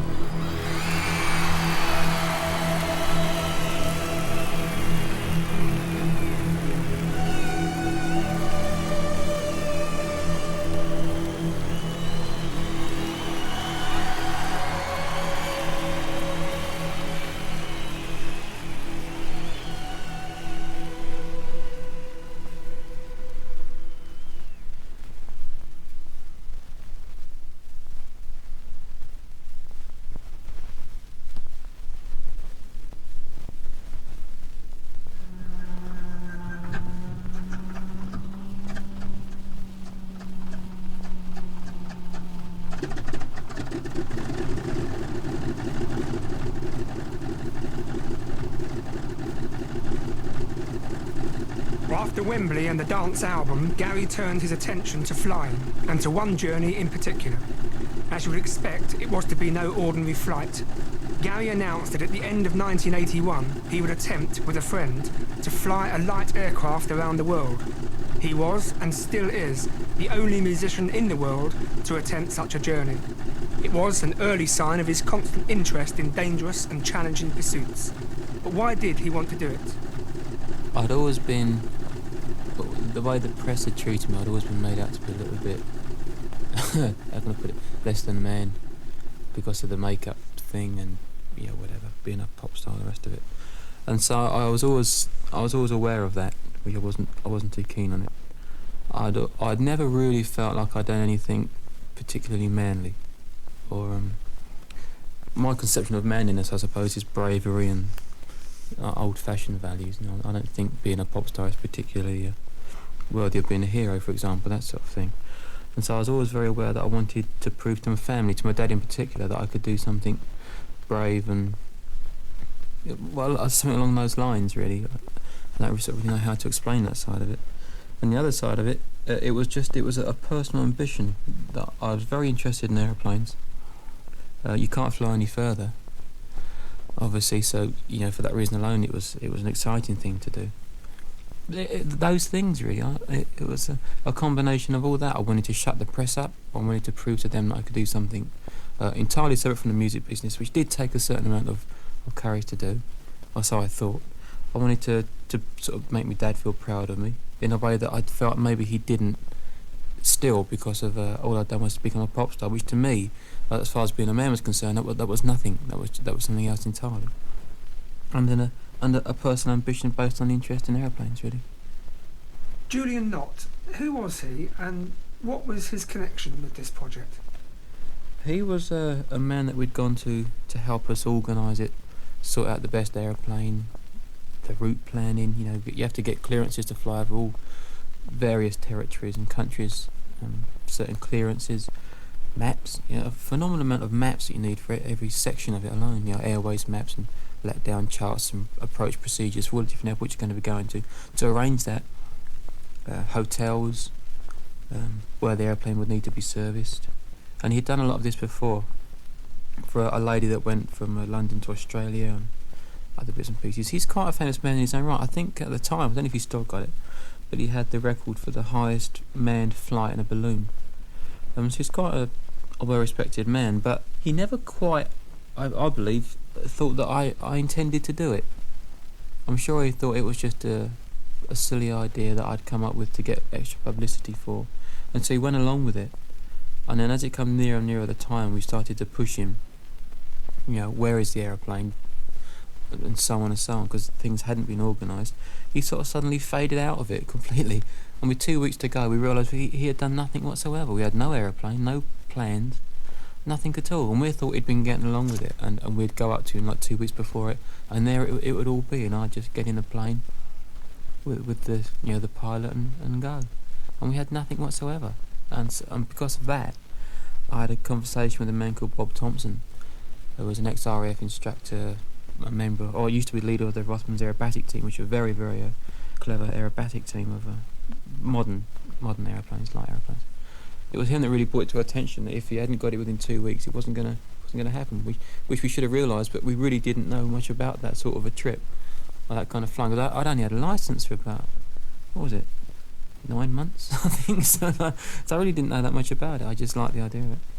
And so once we realised that Julian Knott had blown out on us, then Bob Thompson took it over, and in a very, very short space of time got a plane and did everything, did an amazing job, and then actually flew the trip with me as well, and did most of the planning and flying for the trip. Amazing, really. Now, the press dismissed this as a publicity stunt. Now, did that upset or annoy you? Yeah, it upset me and annoyed me quite a lot, really. For a start, the publicity side of it would be helpful, but then again, other people had done it and got publicity out of it, and they'd still been considered to be brave, because you still do the trip, you still fly around the world in a little aeroplane, regardless of the reasons for it or whatever, so it's still just as much an achievement. And I decided not to tour anymore after the 1980 tour, and so I thought, well, this would be the end of 1981, and I thought, well, it'll be a good substitute for touring. It should earn me some amount of respect around the world for doing it, never getting off me arse and doing something different outside the music business, something fairly difficult. And when the press started behaving the way they did, I was ever so disappointed, really. And that's been a problem throughout, ever since I got involved with aeroplanes, that they've been like that. So it annoyed me an awful lot. Casting your mind back, were you scared before you left on that flight? No, not really. Entirely because I was ignorant of what it would be like. I see, up until then, all my flying in aeroplanes had been around England, and maybe the odd trip across to France once in a little aeroplane. Everything had gone well, and it was lovely, nice and sunny, and nothing had happened. And it was nice, there was always the green grass of England beneath you. And I had no idea, really, what it would be like. I mean, I imagined all sorts of things, but you can't actually... I don't think anyone can understand what it feels like to think that you might be going to die because something's gone wrong. And all of a sudden it's gone wrong, and there's nothing but ocean, for example, or there's nothing but desert or jungle. So the only thing between you and help, or you and rescue, is like 200 or 300 miles, even 1,000 miles of snakes and trees, or water and sharks, or whatever it might be. And that, without sounding dramatic about it, is the reality of flying around the world. But you didn't realise any of that before you left the green. Well, I was, I knew it existed. I knew that we was going to be flying over those things, but sitting in a nice sort of house in the country in England and thinking, gosh, there's going to be sharks in the Pacific, isn't quite the same thing as being over it at night and the engine stops and you're thinking, Christ, there's sharks in the Pacific. It sort of focuses your awareness of what exactly it means, and you can't understand that unless you've done it. And so I didn't. I was sitting at home talking to my dad about it and talking to people about it, and we're going to be doing this, we're going to be doing that, and we're going over the Indian Ocean, and God, that's going to be a bit dodgy. Feeling all extremely brave with myself, but not actually realising just how much it was going to take and what it would feel like when I actually got there. And we took off, and the next leg was the Indian Ocean, and it was the Syrian desert, and it was this or that or whatever it was going to be, because there's lots of it, all different dangers.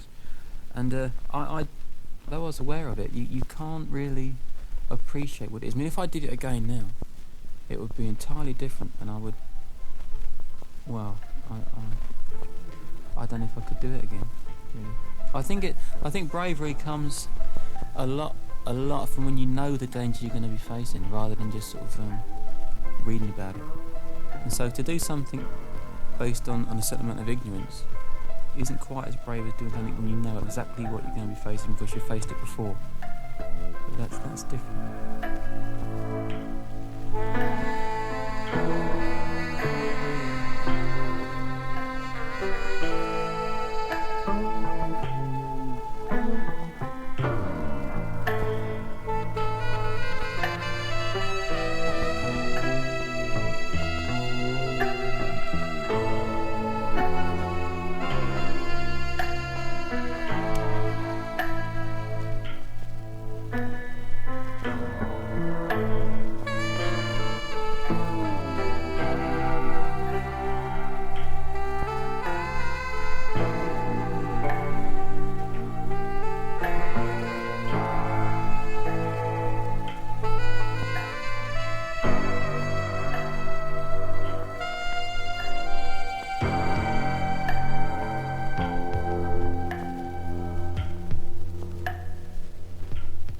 Now, I know it's quite a long time ago now, but that first attempt ended so dramatically in India. Can you talk us through the first attempt? Yeah, well, we took off from Heathrow. We'd already had a little bit of a problem with the airplane. It's a single-engine airplane called a Cessna 210, and the name for it is a Centurion.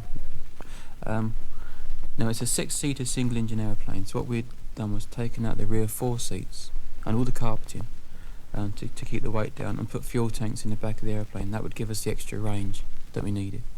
It's quite a nice airplane. It's a retractable undercarriage, the wheels come up, so it's fairly fast. It had all de-icing on it so that the weather wouldn't be a problem, unless it was particularly severe, because it's still only a fairly small airplane. Lots and lots of equipment on board it to help us navigate, which is essential these days because you are limited to certain tiny little corridors that you have to go through. In the olden days flying around the world, you just went, and that was it. There was no such thing as visas in here and airways clearances and all that sort of rubbish that you go through now. The difficult thing about flying around the world now is red tape, if anything. No, that's not true, but that's an added difficulty to it, the red tape. For example, to get into you have to bribe the man at the embassy, and that's a fact. You don't just go into an embassy in London and say, I want to get a visa to fly my airplane in your country. He says, yes, and he looks at you, and then you say, 100 quid? And you say, well, I don't know, 200 quid. Okay, alright, and 250 quid, and can we get fuel? And then maybe. And then you might get it. You're striking a That's deal. amazing, isn't it? I really couldn't believe that sort of thing. Well, this is an embassy in London. I'll probably get done for this, but this is an embassy in London. And you have to bribe the man to get clearances into their country and through their airspace and over and around it and Christ knows what else. And so anyway, so we set off from Heathrow. That morning, as the airplane was delivered to Heathrow, the undercarriage doors came up before the undercarriage, which obviously broke them. So the airplane was landed again and fixed, which wasn't a particularly good start to it. And that particular problem was it sort of dogged the airplane its whole life, which wasn't particularly long anyway. So off we went, toddled off to France. Met a lovely lady there called Axel, who was working for the French record company. We'd arranged some interviews and things, did that. And off from France to somewhere else. I can't honestly remember the routing now, but we went right across Europe. We ended up in Germany. Went through Germany, into Switzerland, off down through Switzerland, Italy, and then we got to Greece, went into Athens, and then from there we went to a place called Rhodos, in Greek islands, and then it started to get tricky. I'd already been a little bit iffy up until then because there's a lot of water crossing. Now, single engine over water isn't my idea of fun, because if the engine stops, you're in serious trouble. It's not like you can just put it in a field somewhere and walk away from it, And so already then, what I was saying earlier about it focuses your awareness of something, it was starting to happen. I'm thinking, so this is what they talking about bravery and this sort of thing. I wasn't too keen on it. But anyway, you're there then, and the whole, the press are all made a fuss about you going, and off you go. So off we went, and the next thing from Rhodos was across Syria, and I think they cleared us at 21,000 feet. Which is very, very high for that aeroplane, and we was very heavy because of excess fuel on board, and we couldn't hold it. At 21,000 feet, the airplane was getting slower and slower, because what they call getting on the back of the drag curve. Well, the airplane is at such a high angle of attack to get the lift up in that high, hot, thin air, that it actually starts to slow down. The engine hasn't got enough power to keep it going. And because of that, it's a vicious circle. The airplane just gets slower and slower until in the end it stalls and just drops. And it'll come down until you can recover it again. And so we had to go down. And we went down to, I forget the height, but a few thousand feet low. We could just about hold the height. And we tried to radio the Syrian people, and we couldn't get in touch with them on the VHF radio at all. And now we're starting to get worried, because if you're not where you're supposed to be, and they send some fighters up to see where you are, we're all sitting in there with oxygen masks on and parachutes. We don't look like your typical civilian aeroplane with all these big tanks in the back. They could have thought anything. And you know what? You know, I only get it from papers and things, but the Arabs do seem to be a little bit, I don't know quite how to say it. Hot-blooded? Hot-blooded, yeah. Yeah, quick to assume things. And so it was, for us, it was a very, very real possibility that we was in trouble. And so we radioed an open call to any airliners passing to relay the message. And that eventually we got through to somebody, and the airliners, a British Airways airliner, passed on the message that we had gone down a little bit. Couldn't keep the height. And the Syrians weren't happy about it, but they let us keep going. And the other thing was, you had to get to this particular point on the Syrian airspace border at this time. And say, for example, it was 20 past 2. You had to be there at 20 past 2, or else you didn't get in. And that's all there was to it. And this clearance comes up months ahead. You know, it's really, really not a pleasant place to go. I mean, it's all desert, you know, horrible. So you're spending the first bit of over the sea. That's scary enough. Then you're over the desert. You're not a whole lot better off. You just sort of postpone death by 24 hours if you come down. That's about it, really. And so anyway, off we toddled across Syria and the Middle East countries. I think we ended up in Dubai, where the airplane was looked at and checked over, and that's how we stood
taking off from Dubai, we had quite a bad problem. It was the first of the really scary incidents. We had to take off at night. It was about midnight, more or less the coolest time of the day, but still very, very hot, very, very humid.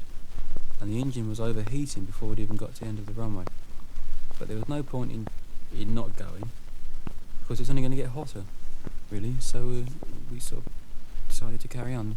Most of the instruments were up to the red, engine temperatures, that sort of thing, oil temperatures.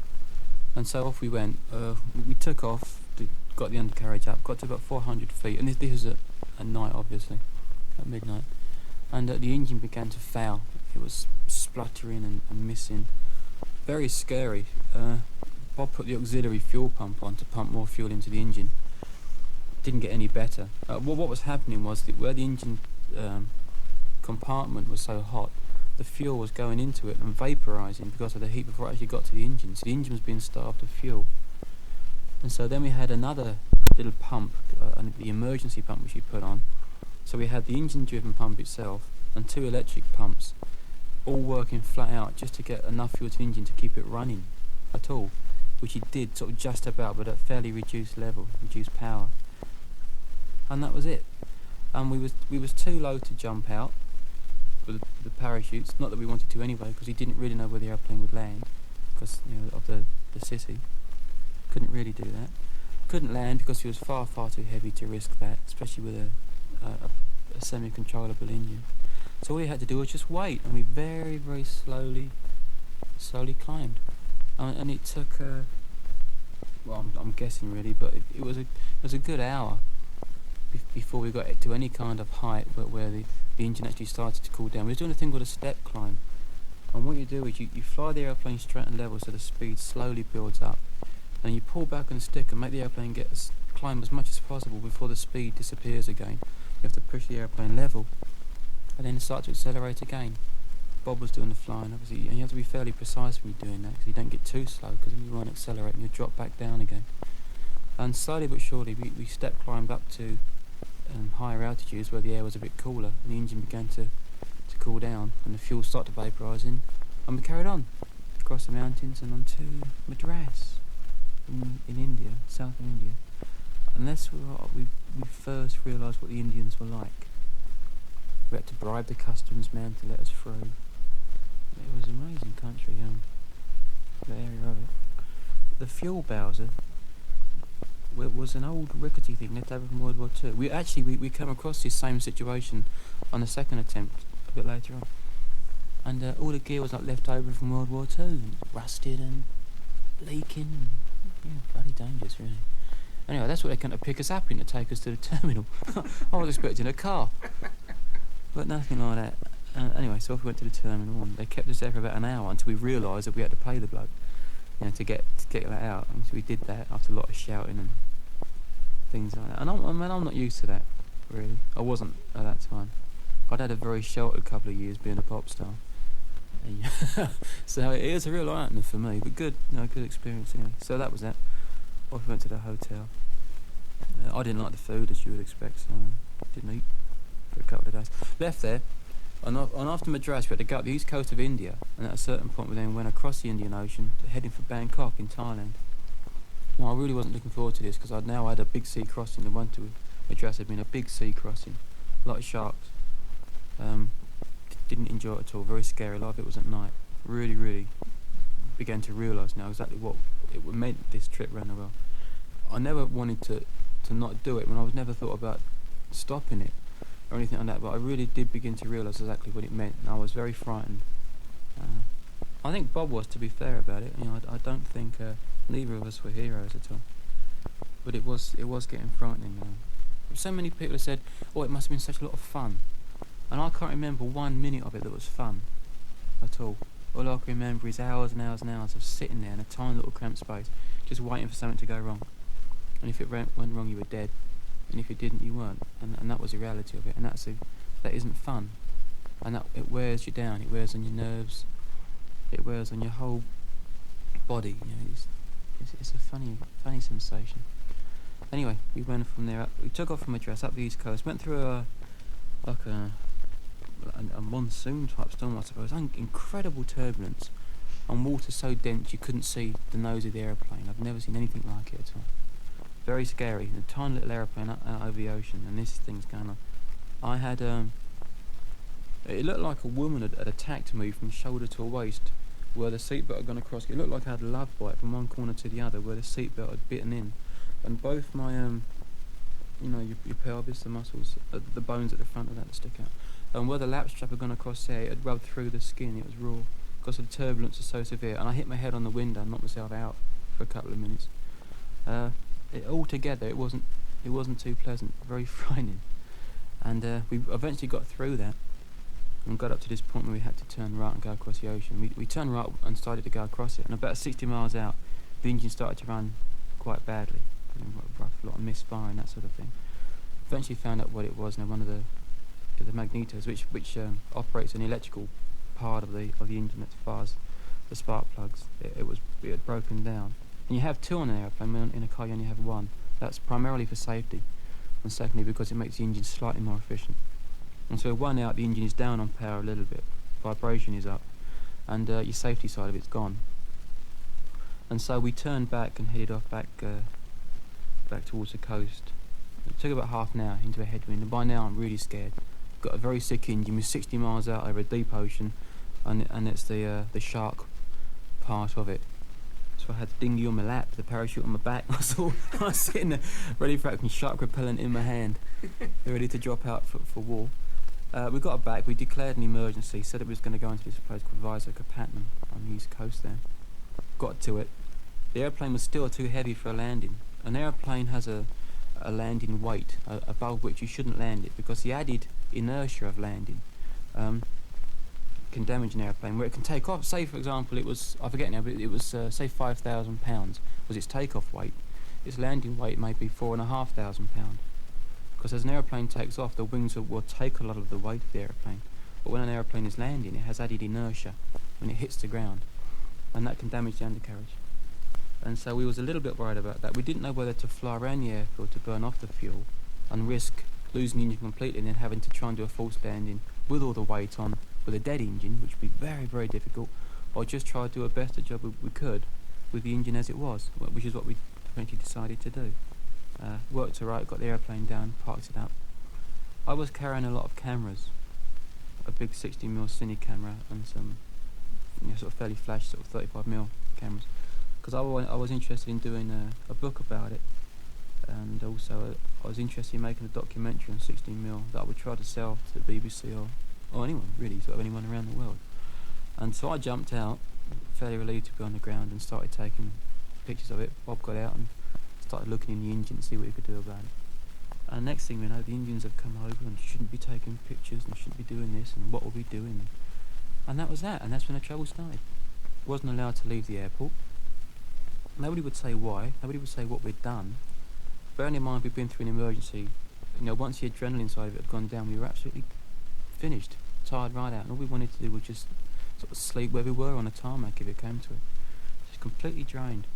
We were kept there for hours and hours and hours and hours and hours. There were no customs, no immigration, and eventually the airport manager said, right, you can go. Do it. I mean, we didn't know where we were. Well, we knew where we were, but we didn't know anything about the place at all. We didn't know what kind of facilities were there before the aeroplane or for us. So eventually we got into this cab. Bob called it a flame-out cab, because as soon as you got in it, the petrol tank was a gallon can, like an oil can, under the bloke's seat, which a tube was going into. And as soon as you got in it, he said, we've got to stop for petrol. And you was expected to pay for the petrol as well as your cab. First of all, you're bartering like crazy amongst half a dozen drivers. And again, they're driving tatty old World War II sort of things, a bit like a Morris Minor, but older. And then so you eventually get the cheapest cab you can get after a lot of hassling. You drive up the road, he pulls into a petrol garage. Right now I'm starting to think, this isn't the culture that I'm used to. And I had one of these Swiss Army knives. So I'm sitting in the back with my Swiss Army knife out, ready to be savage with these Indians who are now crowding around the car seeing Westerners they'd never seen before in their life as far as I knew. Eventually it turned out the place was swarming with Russians, which to me made me even more scared. I thought I'm a bit of a Dick Tracy fan. I thought I'd stumbled across something. We hadn't really. Anyway, so off we go. The next thing we know, we sort of get to this excuse for a hotel. And it really was an excuse for a hotel. It was nothing. You wouldn't dream of having it here in the cheapest part of the cheapest city in the country. Anyway, so we got there. 2 o'clock in the morning, bang, bang, banging on the door. We get dragged out off down to this, these customs people come and get us. Started saying they're going to lock me away because I got a bit annoyed about it. Thought that was a bit uncalled for. 2 o'clock in the morning.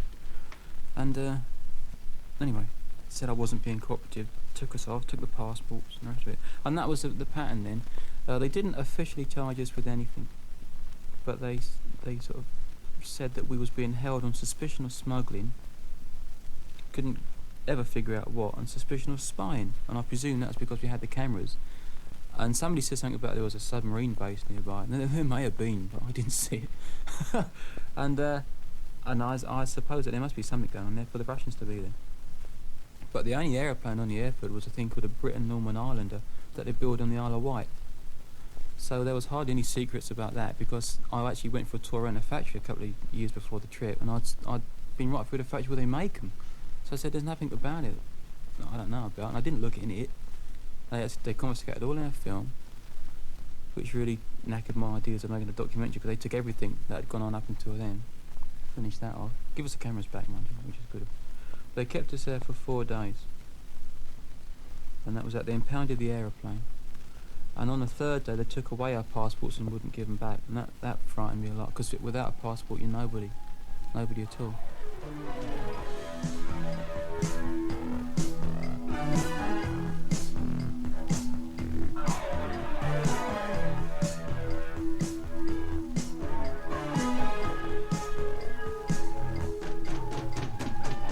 We tried to ring up a lady in New Delhi. It wasn't an embassy, it was... I can't remember what it was now, a consulate or something. I think her name was Alexander. or something like that. And she said she was too far away to be of any help and put the phone down. And that was it. Which I was disgusted with. It really was. Tried to explain to the Indians that, because they couldn't understand why we said to them, we're flying around the world. They said, why? I said, well, it's an adventure. And they couldn't understand that. People don't do that in India. People don't even know watches. The mainstream people of India, never seen a camera. I must have had 200 little pieces of paper given to me with these kids' names and addresses on it. Send them a photograph. And they got no photographs of themselves, nothing like that. There were lepers in the street, begging. I saw women who would rent their children to old women because the old ladies' children are grown up. And if you've got a child, you've got a much better chance of getting money if you're a beggar. And so young women, I had like half a dozen of them, would rent the young ones out. I'm just not used to things like that. Anyway, that was it. And this lady said you couldn't help us put the phone down. And eventually, the British Telecom girls at St Paul's, the International Exchange, started ringing us up and saying, ringing us up into this place and saying, do you want to speak to anybody? Because we weren't allowed to ring out. The Indians wouldn't let us. So, but we was allowed to take calls coming in. What else was I going to say? Oh yeah, they didn't believe that I was a pop star flying around the world because I didn't have any press cuttings with me. And everybody knows that if you're famous, you carry a big wad of press cuttings under your arm at all times. It was a completely different culture. They had no understanding of ours. I'm afraid I didn't have any understanding of theirs. And one man said to me that it was my fault that we were being kept there because the British gave them the rules years and years ago. And I said, but I wasn't even born when we left, let alone when we got there. And the man at the airport that let us go, he had a book that was dated 1943. And his book said that he had authority in the absence of customs and immigration. Customs and immigration had another book dated 1944 or something, which said that he didn't have the right to do that, and we had to wait there no matter what. So they was going to prosecute the airport manager for letting us go, and we hadn't even done anything anyway. It was incredible. It really was incredible. Eventually, the Daily Star got involved in it, thanks to my dad, who rang up all the papers, because we finally got in touch with him through these people at St Paul's. The Daily Star got involved. They got in touch with the Foreign Office and kicked up a fuss. And then things started to happen. We got our passports back. They said that we could go to Calcutta, pick up a British Airways flight from Calcutta and go home, but the airplane couldn't go because it was still broken, and they wanted to do some more checks on it. I mean, they'd already been inside and out of it. They'd been upside down under the control panel, pulling things about. Now, you got some fairly delicate pieces of equipment under there, which are quite vital for that sort of trip. Just pulling the wires about, looking for whatever they were looking for. Took all the seats out. Even wanted to take the fuel tanks out. I said, can't steady on. I don't know how to take bloody fuel tanks out. I didn't know how to put them in the first place. It's a specialist job. All the plumbing and the routing, wires and fuel lines coming in through the roof all over the place. Oxygen system in it. Anyway, that was that. Now, you were released after 4 days. And you are now in Calcutta, is that right? Well, they put us on a civilian airliner, so-called Indian Airlines, which goes from this place where we were to somewhere else, Hyderabad, I think it was called, and then off to Calcutta. That was really funny because the pilot of that, once he realised that we were 2 pilots on board, especially Bob because he had all his stripes on, he come down to talk to us. He'd landed at this place called Hyderabad. It was the most dreadful landing in the world. It was so hard that it actually winded you in the back of it. It was an unbelievably bad landing. He comes strolling down the back as though he was Biggles. Hey, what a pilot I am. And he was the bit. Anyway, come down, chatting away about it. Arrived late at Calcutta, and he didn't think to radio ahead to say that we were coming, because we missed the airplane by about 2 minutes. So we missed our airplane at Calcutta. Luckily, the Daily Star people hadn't gone. They'd waited for us. We met them. They took us to this place in the city itself. We stayed there for a day. And on the next day, they knew apparently that, Sister Teresa, the nun? Yeah. But she was there, and so they wanted to go and see her. So I tried to along with them. I mean, I'm not religious or anything like that at all, and I don't like it. But I thought I'd go along because I think she's quite impressive. And I got to meet her. I got to say hello and and chat to her for a couple of minutes. Didn't say much, just like, what you doing? So I said, I'm escaping. Oh, I've been in prison. And that was it, we just walked in. You know, it was amazing. We got the taxi driver, yet another flame-out taxi driver, took us to her. I was a bit hassled with him. We got out of there, walked through this door, upstairs, said to this nanny, Sister Teresa, or Mother Teresa around. Mother Teresa, that's right. And she said, yeah, hang on a minute, in an Indian voice. And out she came, this lovely little old lady, and came out and said hello. Obviously wasn't too keen on chatting to us for very long, you know, she probably gets people coming all the time. But at least she come out and said hello. And then off she went to pray for something or other. I So you suppose. really didn't sort of spend long enough with her to form an opinion of what sort of person she was? No, other than the fact that she had time for complete and total strangers. And the Daily Starman took some photographs, but I never did see them. I don't know whatever happened to those, which is a shame. I'd like to have a photograph. Saying hello to them. That's quite an experience then, in itself, just that visit, albeit a sort of dramatic landing, but it was... Oh yeah, I mean, it was an experience of a lifetime to go through something like that. Just that one thing, though, the whole... The incident with the aeroplane being arrested and the 4 days and I mean, the room that we was in had lizards on the walls. It wasn't nice. We had an armed guard. The man outside the door had a gun. He wasn't allowed to leave. As I said, they took our passports away. The aeroplane had an armed guard on it. And one of the good things, actually, when they let us leave Isaac, they give me my cameras back, and so I stuck another film in it quick when I was on the plane, and I stuck it on my lap. So as we took off, I've actually got a film of us going past my aeroplane with a man standing next to it with a gun, so I can prove all this happened.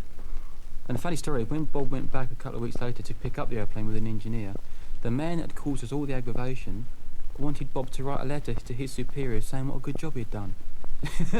So he didn't get it. Didn't get it at all.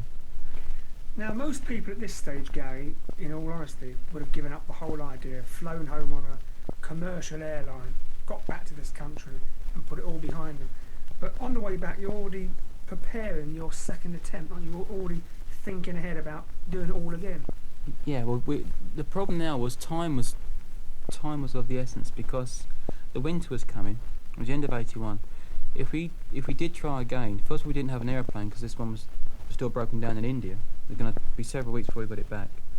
So if we did the trip east about, going Europe first and around that way, Australia, America and back up, by the time we got up to the Atlantic crossing, we'd have to go across the northern part of the country, like Northwest Territories of Canada, Greenland, Iceland down there, and the weather would be so bad that it becomes impassable, really.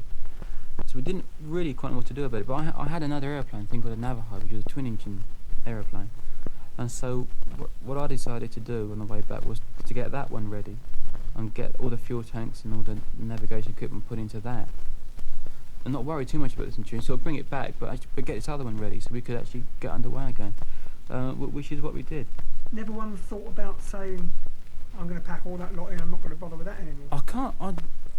I'll never know really about this, but if I hadn't have made such a fuss about going, and if I hadn't have been famous, if I'd have just been an everyday sort of chap that was doing it, then I might have then just thought it was too much aggravation, really, because of all what had gone on, and then just sort of quietly not bothered. I don't know that. I can't say, because I had the situation and the circumstances that I had, and they were that the press knew about it, and I just had to keep going. And that was all there was to it. And I wanted to do it, really.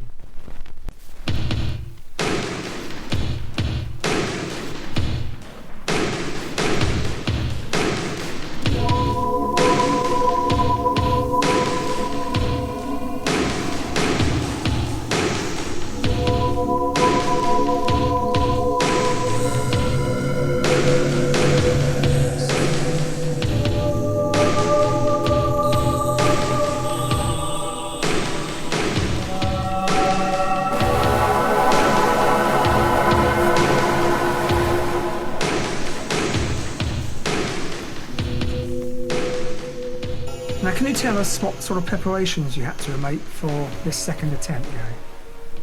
We went for an aeroplane called a Navajo. The other one that I owned was called a Piper Navajo, this twin-engine 8-seater thing.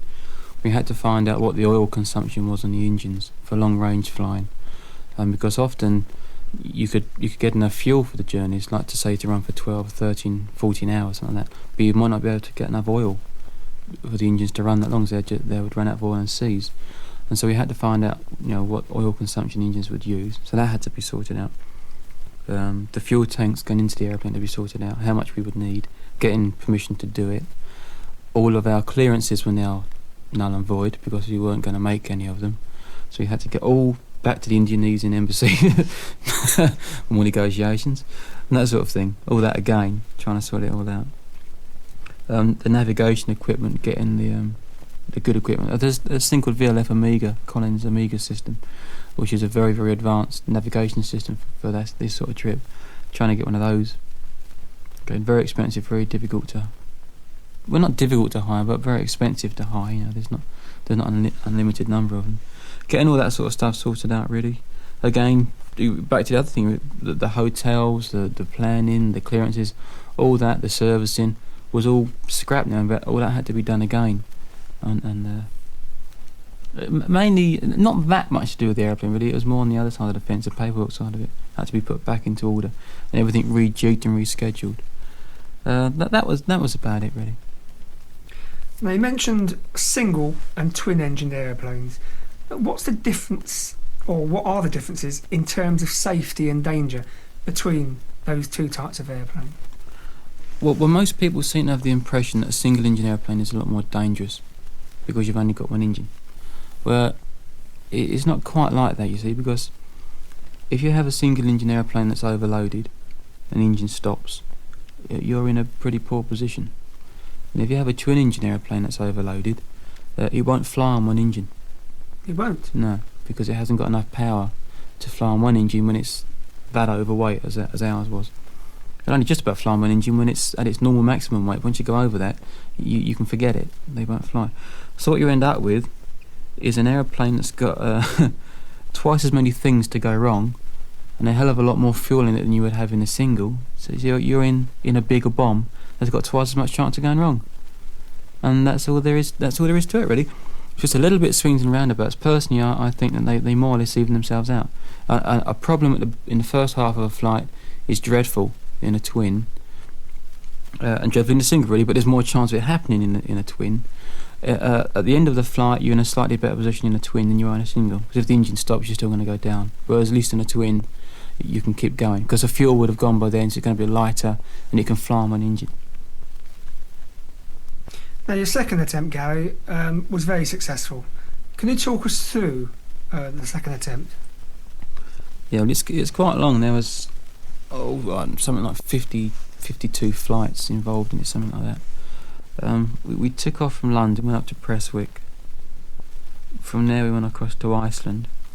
We had a day off there because it was the first leg of the journey. We wanted to make sure that all the systems were working properly, having got into those temperatures and various things. We left a day to just sort the airplane. You often do this on a concert tour. You do a couple of gigs, then you have a day off. And that's not to rest because you're not tired, but it's just to make sure that any problems that there's been with the equipment, you can sort it out ready for the main bulk of the tour which starts. And this was similar to that. We had a day off just to make sure that everything was... Even though we'd tested it before, this was actually in anger. We was actually en route now, long journeys. So we did that. And while I was there, this man took us a ride up to see these hot springs. And we got about halfway there, got up into the mountains, and he crashed.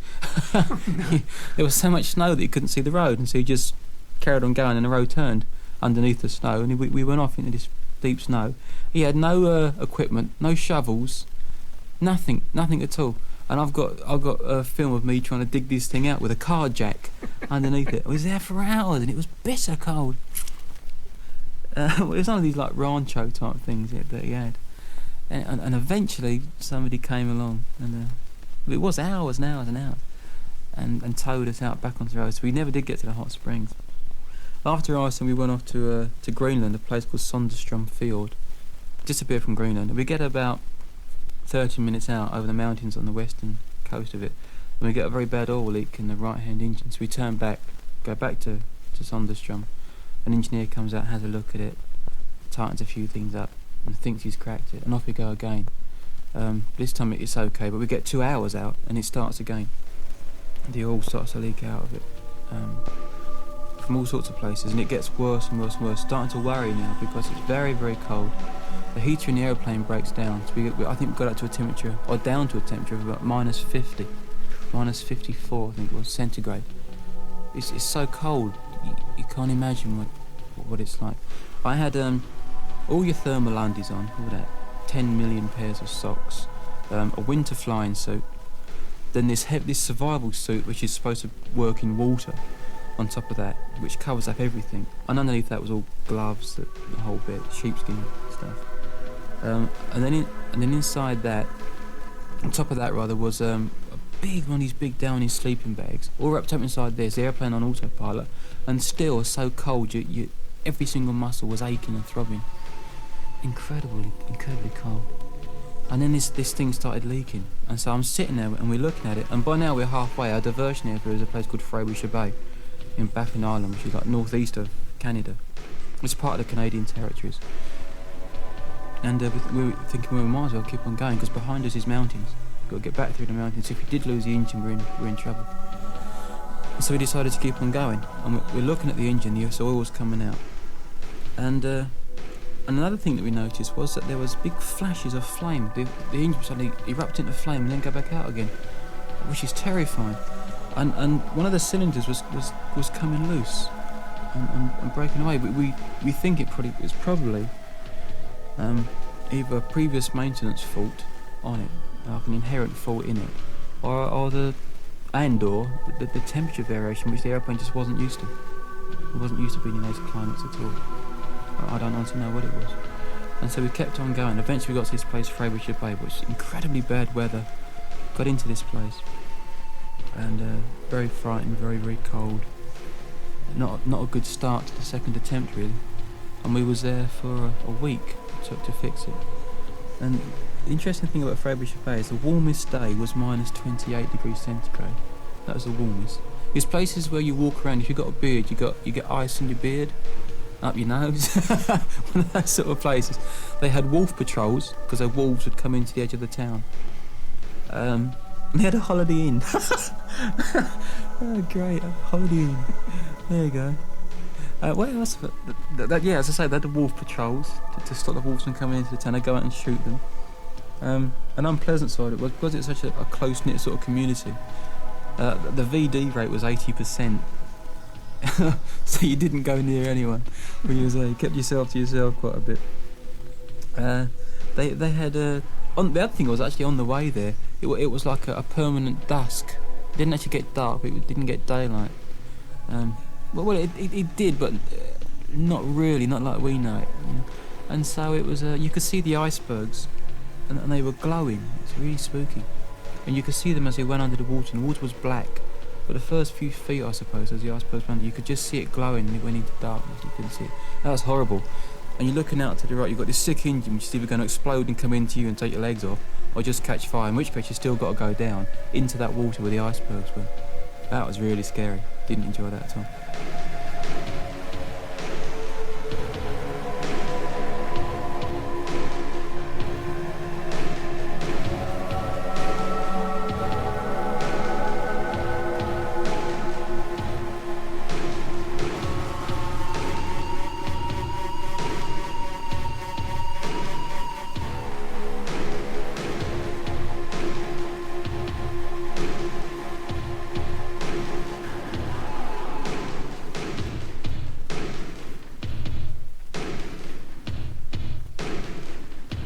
Carried on going. We sort of zigzagged across Canada and America. Mainly that was for promotional reasons. I was trying to get a lot of press. I was going across just to like drum up interest for the album that I was doing, and the dance album. Promotion is lifeblood in my business, obviously. Went across there. One of the things that we did, coming from Seattle down to Las Vegas, encountered this thing called mountain waves. That's where you get these very, very powerful air currents that come over the mountain in like a wave. They sort of come up and down the other side, and then they undulate across the countryside until they eventually flatten out again. And we got caught in these things, and the controllers there are aware of it because they allocate you several thousand feet of airspace to operate in. Because what happens is, say you get into an up current, the airplane suddenly starts roaring upwards at a phenomenal rate. So you close the engines down, put your wheels out and your flaps and everything you can to slow the airplane down and point it downwards, nose down, and it's going up twice as far as it can go up under its own steam. And the airplane's dead. You know, the engines are just ticking over, and you're roaring upwards. And you know there's mountains underneath you, because the scary thing that then happens is you then start roaring down as you get to the other end of it.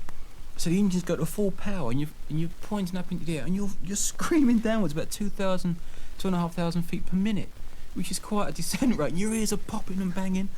Then it's like thumps around a bit, and you start going up again. So the throttle's come back, nose goes down. This went on for hours and hours. And because of you're not going along, you're going up and down.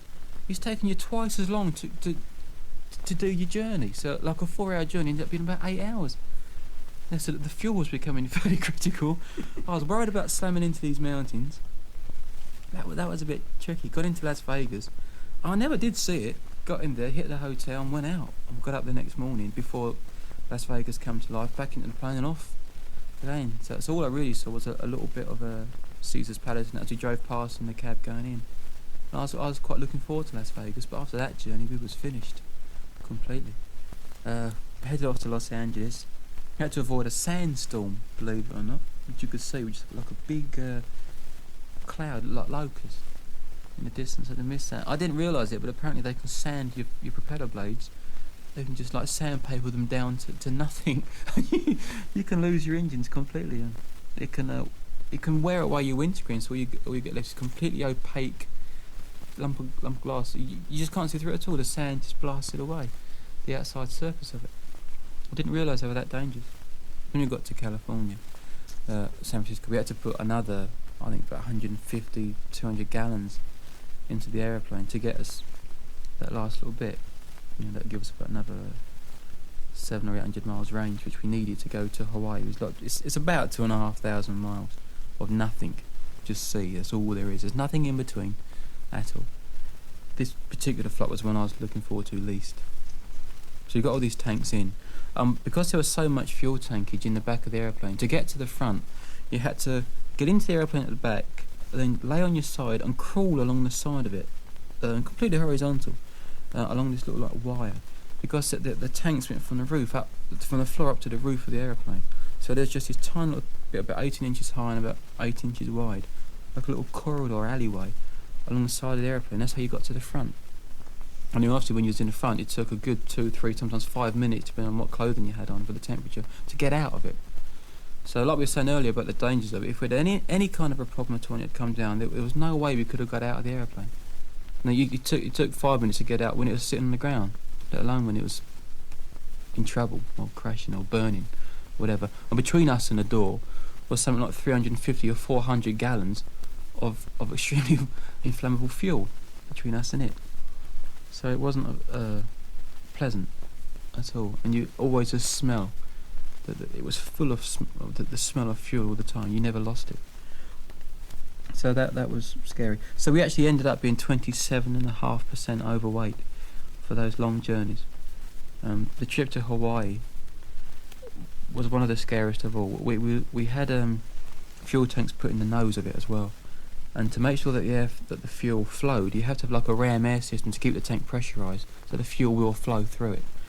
And what happened was, it's just a little, it's like a little rod that goes out into the airstream, and that forces air into the tank, and that froze up at high level. This is at night over the Pacific, around about mid-Pacific, 12,000 feet above cloud in the moonlight, and both the engines just stopped and went dead. And I was actually dozing off at this time, and you sort of come awake like that. It's amazing how quickly you can wake up. Absolute total attention, bonk. Yeah, within a millisecond, completely awake. Thinking, oh shit, and that was it. And down we went, down through the clouds. I'm absolutely petrified. We both were. No, don't care what Bob says. Not that he said much. Petrified. Because all there is sea, sharks. You couldn't see the sea because it's below the cloud, and the sea is black at night when there's no moonlight on it. But we are completely dead stick. A lot of fuel still on board, at least half, and plus reserve on board. So a lot of fuel on board. We know we can't get out of it very quickly, and we know we're completely without power and going on, and think, as far as we're concerned, that we're going into the water, what they call dead stick with no power, and into water that we couldn't see. We didn't know the condition of the surface. When we hit the water, the chances of hitting it cleanly and well and being able to get out the airplane are virtually none. If we did get out, the chances of us being uninjured and not bleeding impossible. We would be cut if we could get out at all, and chances are we wouldn't. But if we did, we're in the water, we're bleeding, the sharks come. We've all seen Jaws, they're attracted by blood. And so I thought we'd had it. And then as it got lower and lower and lower and lower and lower, the engines just fired back up again. And what it was, this thing had frozen, and so that there was a little lump of ice in the front of this tube, and so the flow couldn't fuel. There was like an airlock, and as we got lower and lower into the warm air, it melted and the fuel started flowing again. Didn't realise this at the time, so up we climbed back up again. An hour later, it happened again. Boom, both the engines and down we went. I'd really had enough by now. I was on the end of my tether. But it's amazing what you do. I remember I whistled a little tune. I'm a really bad whistler, but I whistled this little tune to myself. And each of you are lost in your own thoughts. It's because there's nothing you can do. Nothing you can do at all. There were no sort of preparations made about who would get out first or anything. We just sat there in like a strange sort of silence. Apart from your whistling. Apart from my whistling, yeah. And Bob sort of like hummed. Hum-da-dum, and you're going to die. Hum-da-dum. I couldn't believe it. The things that you do in that situation. And anyway, it fired back up, and by now Bob, who's a fairly intelligent sort of chap, realised what was going on. And so we just stayed at a lower level. It affected the fuel consumption, but he figured out that we had enough. At the different height and at the increased consumption, but it would mean that we could. It didn't really matter actually. All we needed to do was get this 27 gallons out the front tank, which is what we did, and continued with that. And then once that was out, we didn't need that tank anyway, so we could then climb up to a more economical height, back onto oxygen. Oxygen's dreadful stuff. It dries your skin out really quite badly, and you have these little masks on, not like the fighter pilots wear, but these little plastic things that fill up with water and condense it, and it's not nice. And even though they're filled with water, your skin is drying out, and it's really unpleasant actually. I know we got them on for 12.5 hours. That trip was. So you just sat in this one little seat. Can you imagine sit on like a kitchen chair, not on a comfy armchair, but a horrible little kitchen chair. You can't stretch your legs because there's rudder pedals and things in the way, and you're there for 12.5 hours. Little things like lavatories become a problem. And we did have a portable toilet down the back, but it's such an aggravation to get to it. And a little bit spooky because you had to unplug your oxygen, crawl along as fast as you could to where the next oxygen point was and plug it in, wait a couple of minutes, breathe, get your breath back again, big breath, unplug your oxygen, crawl back down to the next one as fast as you could go, plug it into there. Getting to the back of the plane was a major operation when you're on oxygen. And all the time hoping that when you plugged into the next oxygen port it actually worked. Because it might have frozen or something like that. And what if it didn't work? You didn't have enough to get back to the other one again, and you'd get hypoxia, whatever the word is called. So going to the toilet was a major event, and in the end you just didn't bother. You had a little bag at the front which you put up with. You got to know each other really well.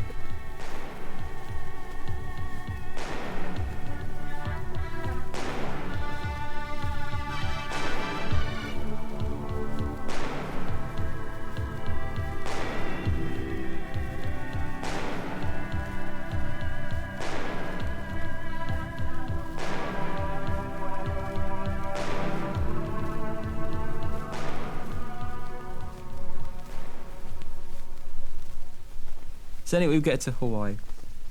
A day off in Hawaii to service the aeroplane.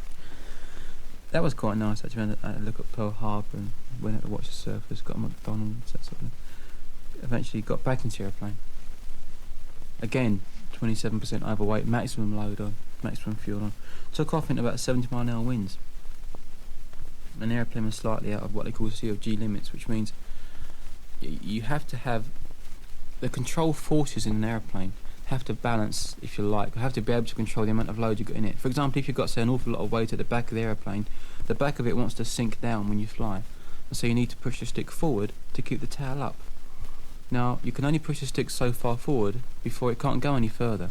And if you've got more weight than the stick forward can compensate for, the aeroplane won't be able to fly. And that's called your CFG limits. And that's more or less how it works. And so we was actually slightly out of limits. Now the aeroplane has designed into it a safety factor, which is what kept us going. But it was the only way we could do it. We had to have that fuel on it. So we had to accept that it was very, very slightly, and it was slightly, it wasn't way out of limits. So the first hour or two, the aeroplane wasn't particularly stable. was in very, very severe weather. Again, it was at night, night over the Pacific, which I didn't enjoy at all.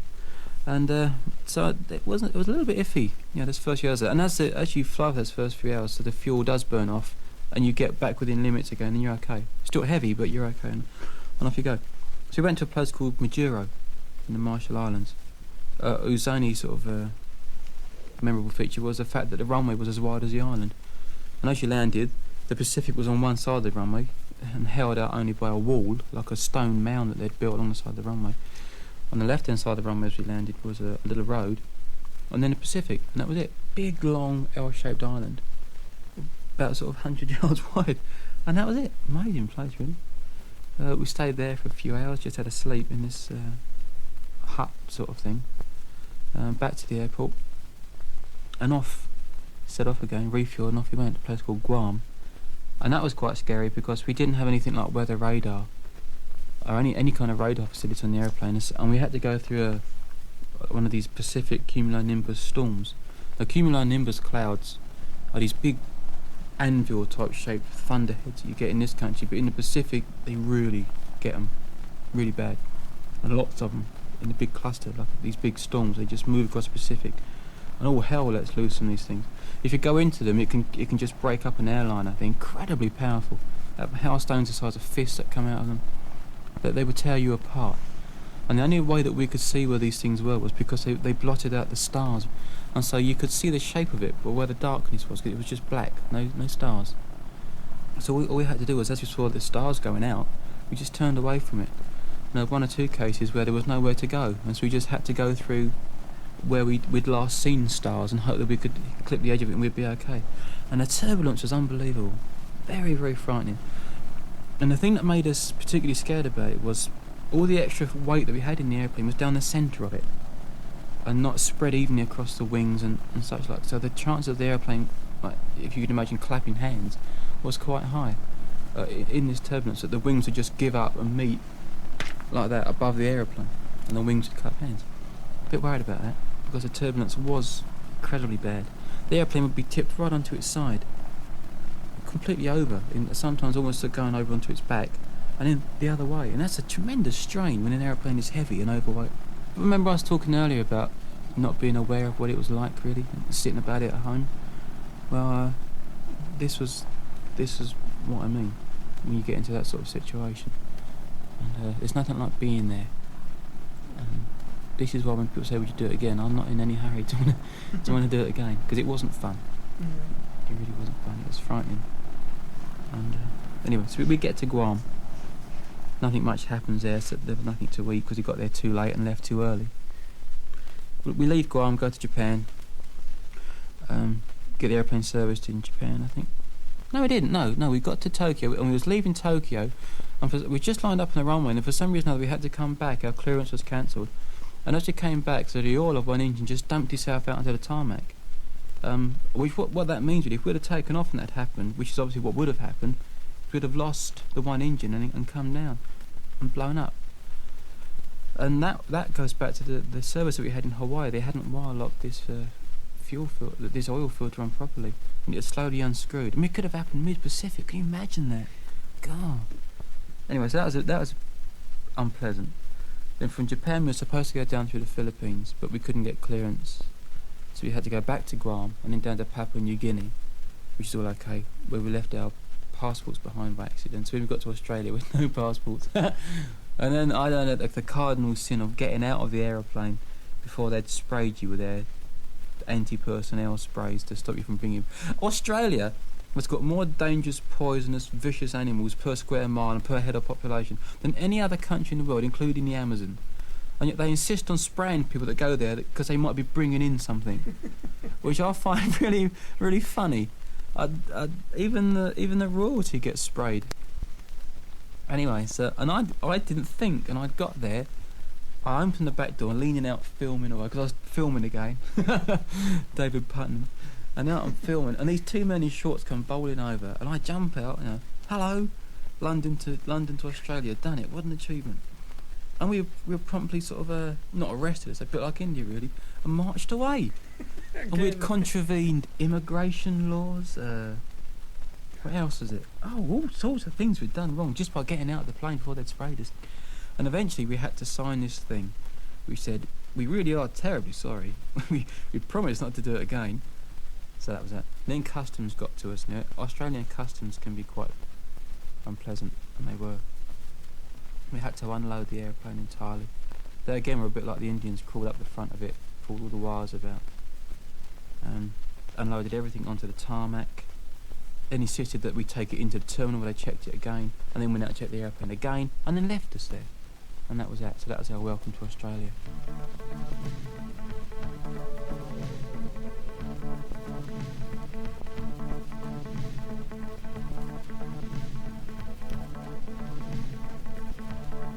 After that was, where was it, Melbourne or Brisbane? Doesn't really matter. The welcome would have been the same. We went round the eastern coast of Australia, across the bottom. Adelaide, we get to. Night stop in Adelaide. And then we go from Adelaide across to Perth. And the thing that happened here, I'm allergic to apples, strangely enough, but I was very hungry, so there was this apple there. I thought, well, I'll take it, you know. I'd only ever sort of felt a bit grotty before, and it was years ago. I hadn't eaten apple for years. I'd just take it. Some other things. And we go across to the Great Australian Bight, which is where the great white sharks breed, the Jaws fame. And so I was, for some reason or another, I was no longer nervous because we'd done the Pacific bit, and that had always been my courageous stumbling block, if you like, the Pacific, and we'd done that. And so even though we still had half the journey to go, it didn't seem that bad anymore.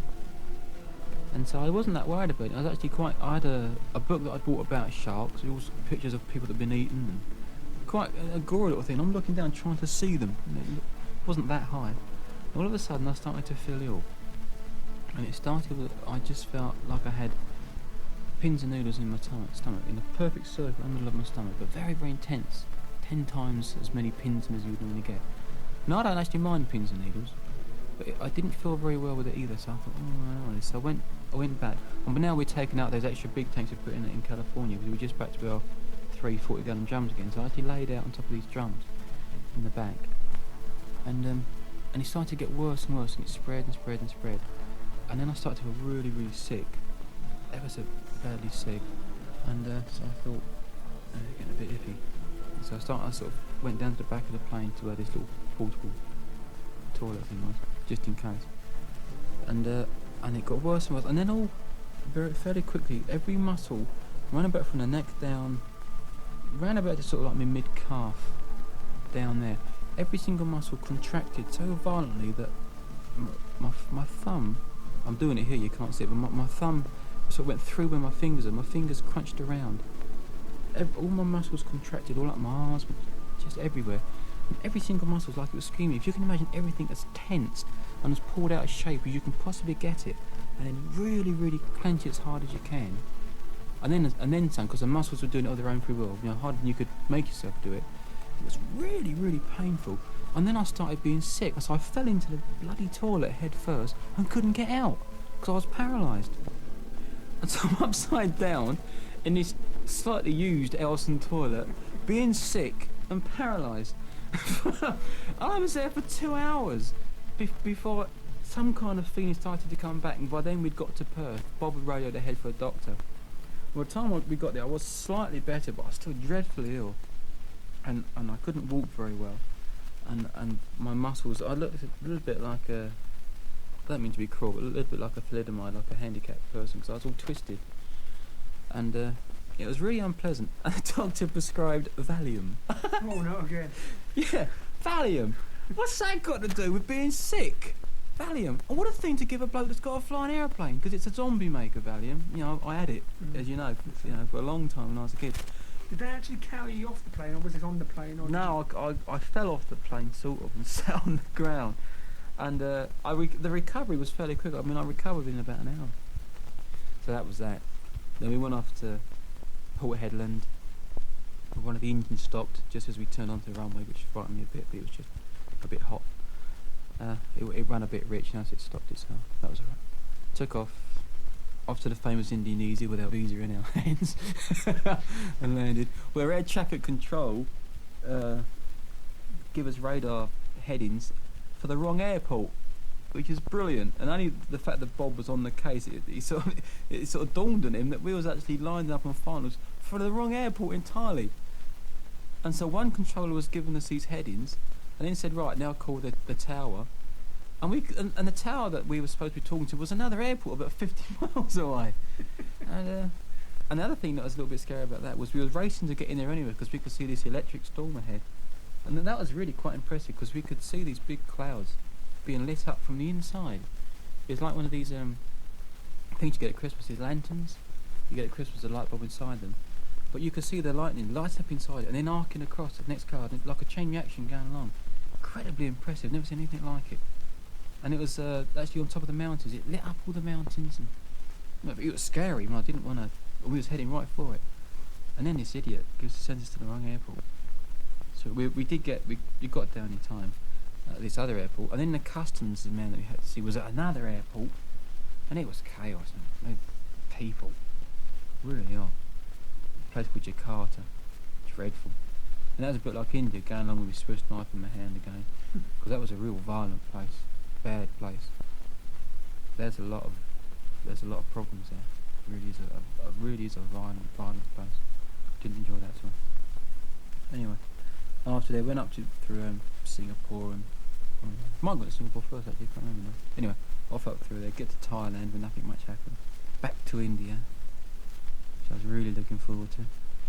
Into Calcutta, where we had the airplane refuelled, and this little old man came out, must have been about 80, with the obligatory World War II fuel bowser, and he overpressurised the pipe, and so the nozzle, you only get these big heavy duty, imagine what they're like for an airplane, big heavy duty nozzle on the end which you plug into the plane. It blew off, there's too much pressure in it, and so this hose turned into a snake, just thrashing around in the air, pumping out hundreds of gallons of highly explosive, highly inflammable fuel all over. And I really thought the whole lot was just going to blow up, because an exhaust pipe on a Navajo glows red hot, and it takes time to cool down, and this fuel was all over it.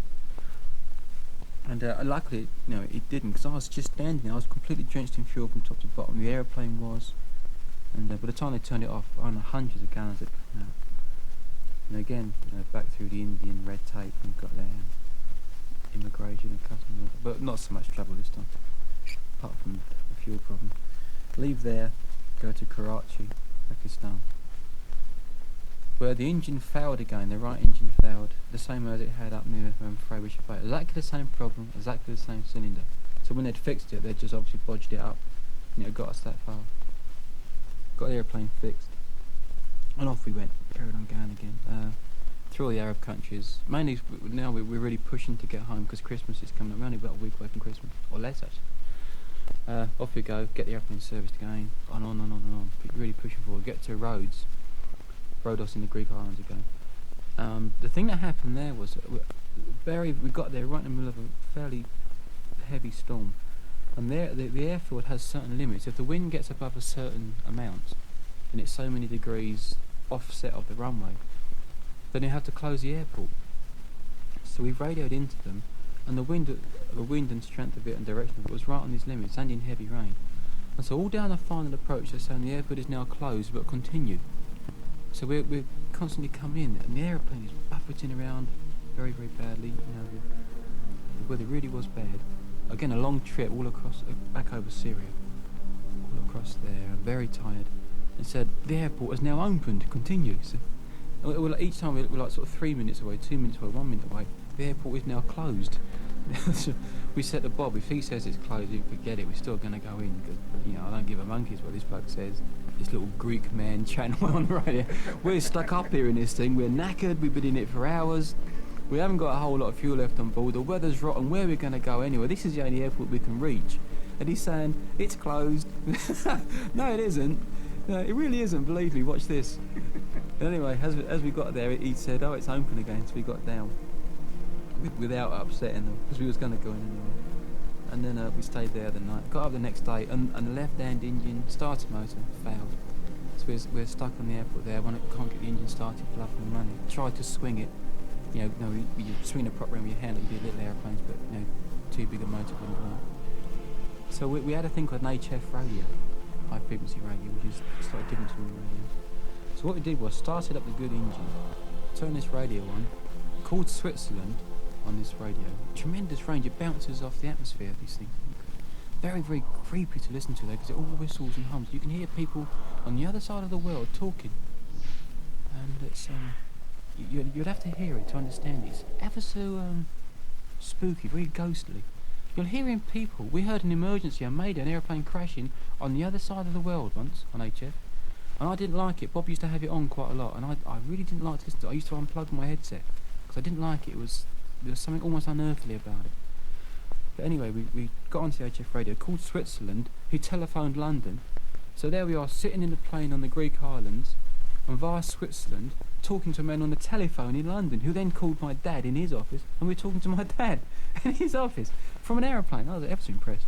From the ground, mind you. Said to my dad what had happened, so he rushed out, got a starter motor from my local airfield, Ferrex, and got on a plane, more or less within a couple of hours, and flew out to it. I felt so sorry for my idol, unshaven. We more or less got him out of bed.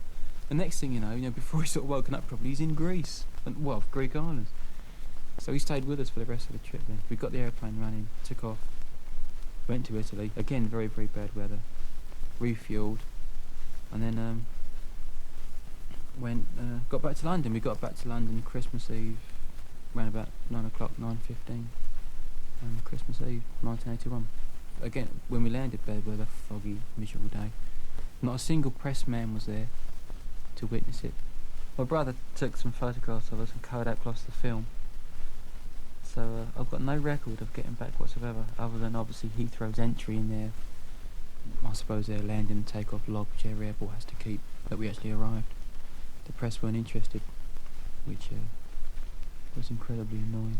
So that must be very disappointing for you then, to sort of fly back after all that adventure you've just given us, to find the press not there and not getting the respect that you obviously felt you deserved. No, all I got out of it was a load of ridicule, because the press insisted on saying that we'd crashed all over the place and it had been nothing but trouble. Well, it did have trouble, but that's to our credit that we kept going.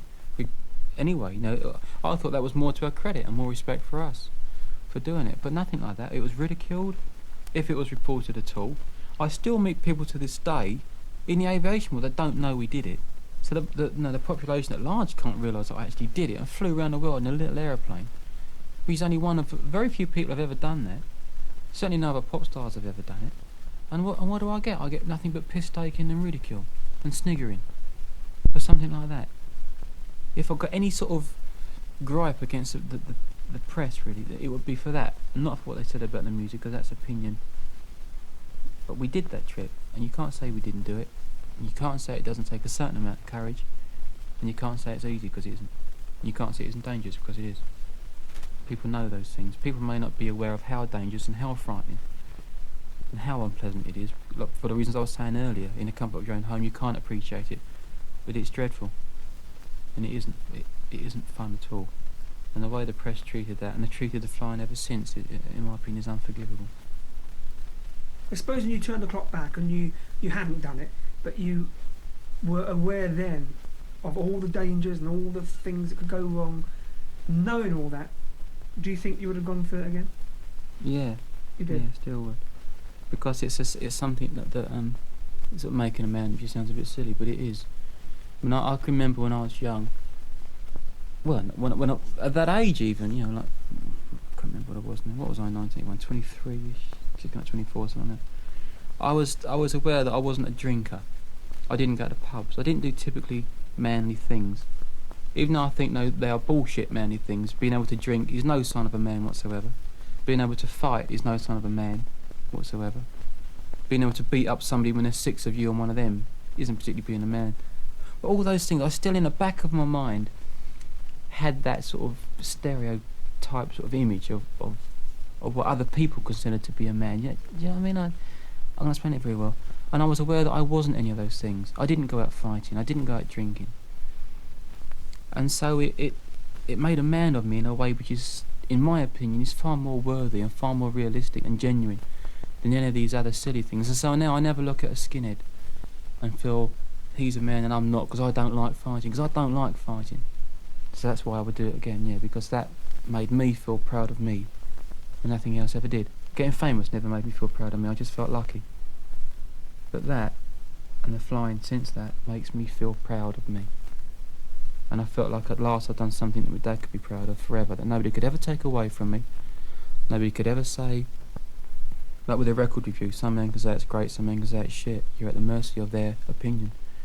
There is no opinion for flying around the world, doing that sort of trip. Because you've done it.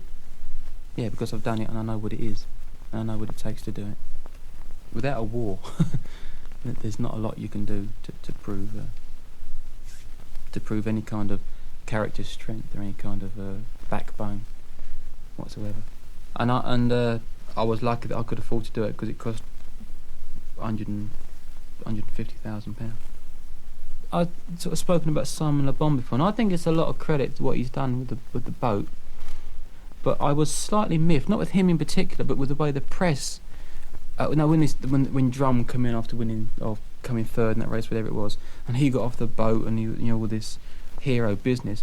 It'd only been on that for about half the trip or so, and yet I've been on my thing for the whole way, and done it in an aeroplane that wasn't designed for those conditions the way his boat was. It was designed to go from London to Manchester and back, with 8 people in the back. That's what it was designed for. It wasn't designed for going across the Arctic and across the Pacific and being full of fuel and 27% overweight and all these different things. It wasn't designed for that. And I was on it all the time. And yet I got ridiculed, and he's a hero.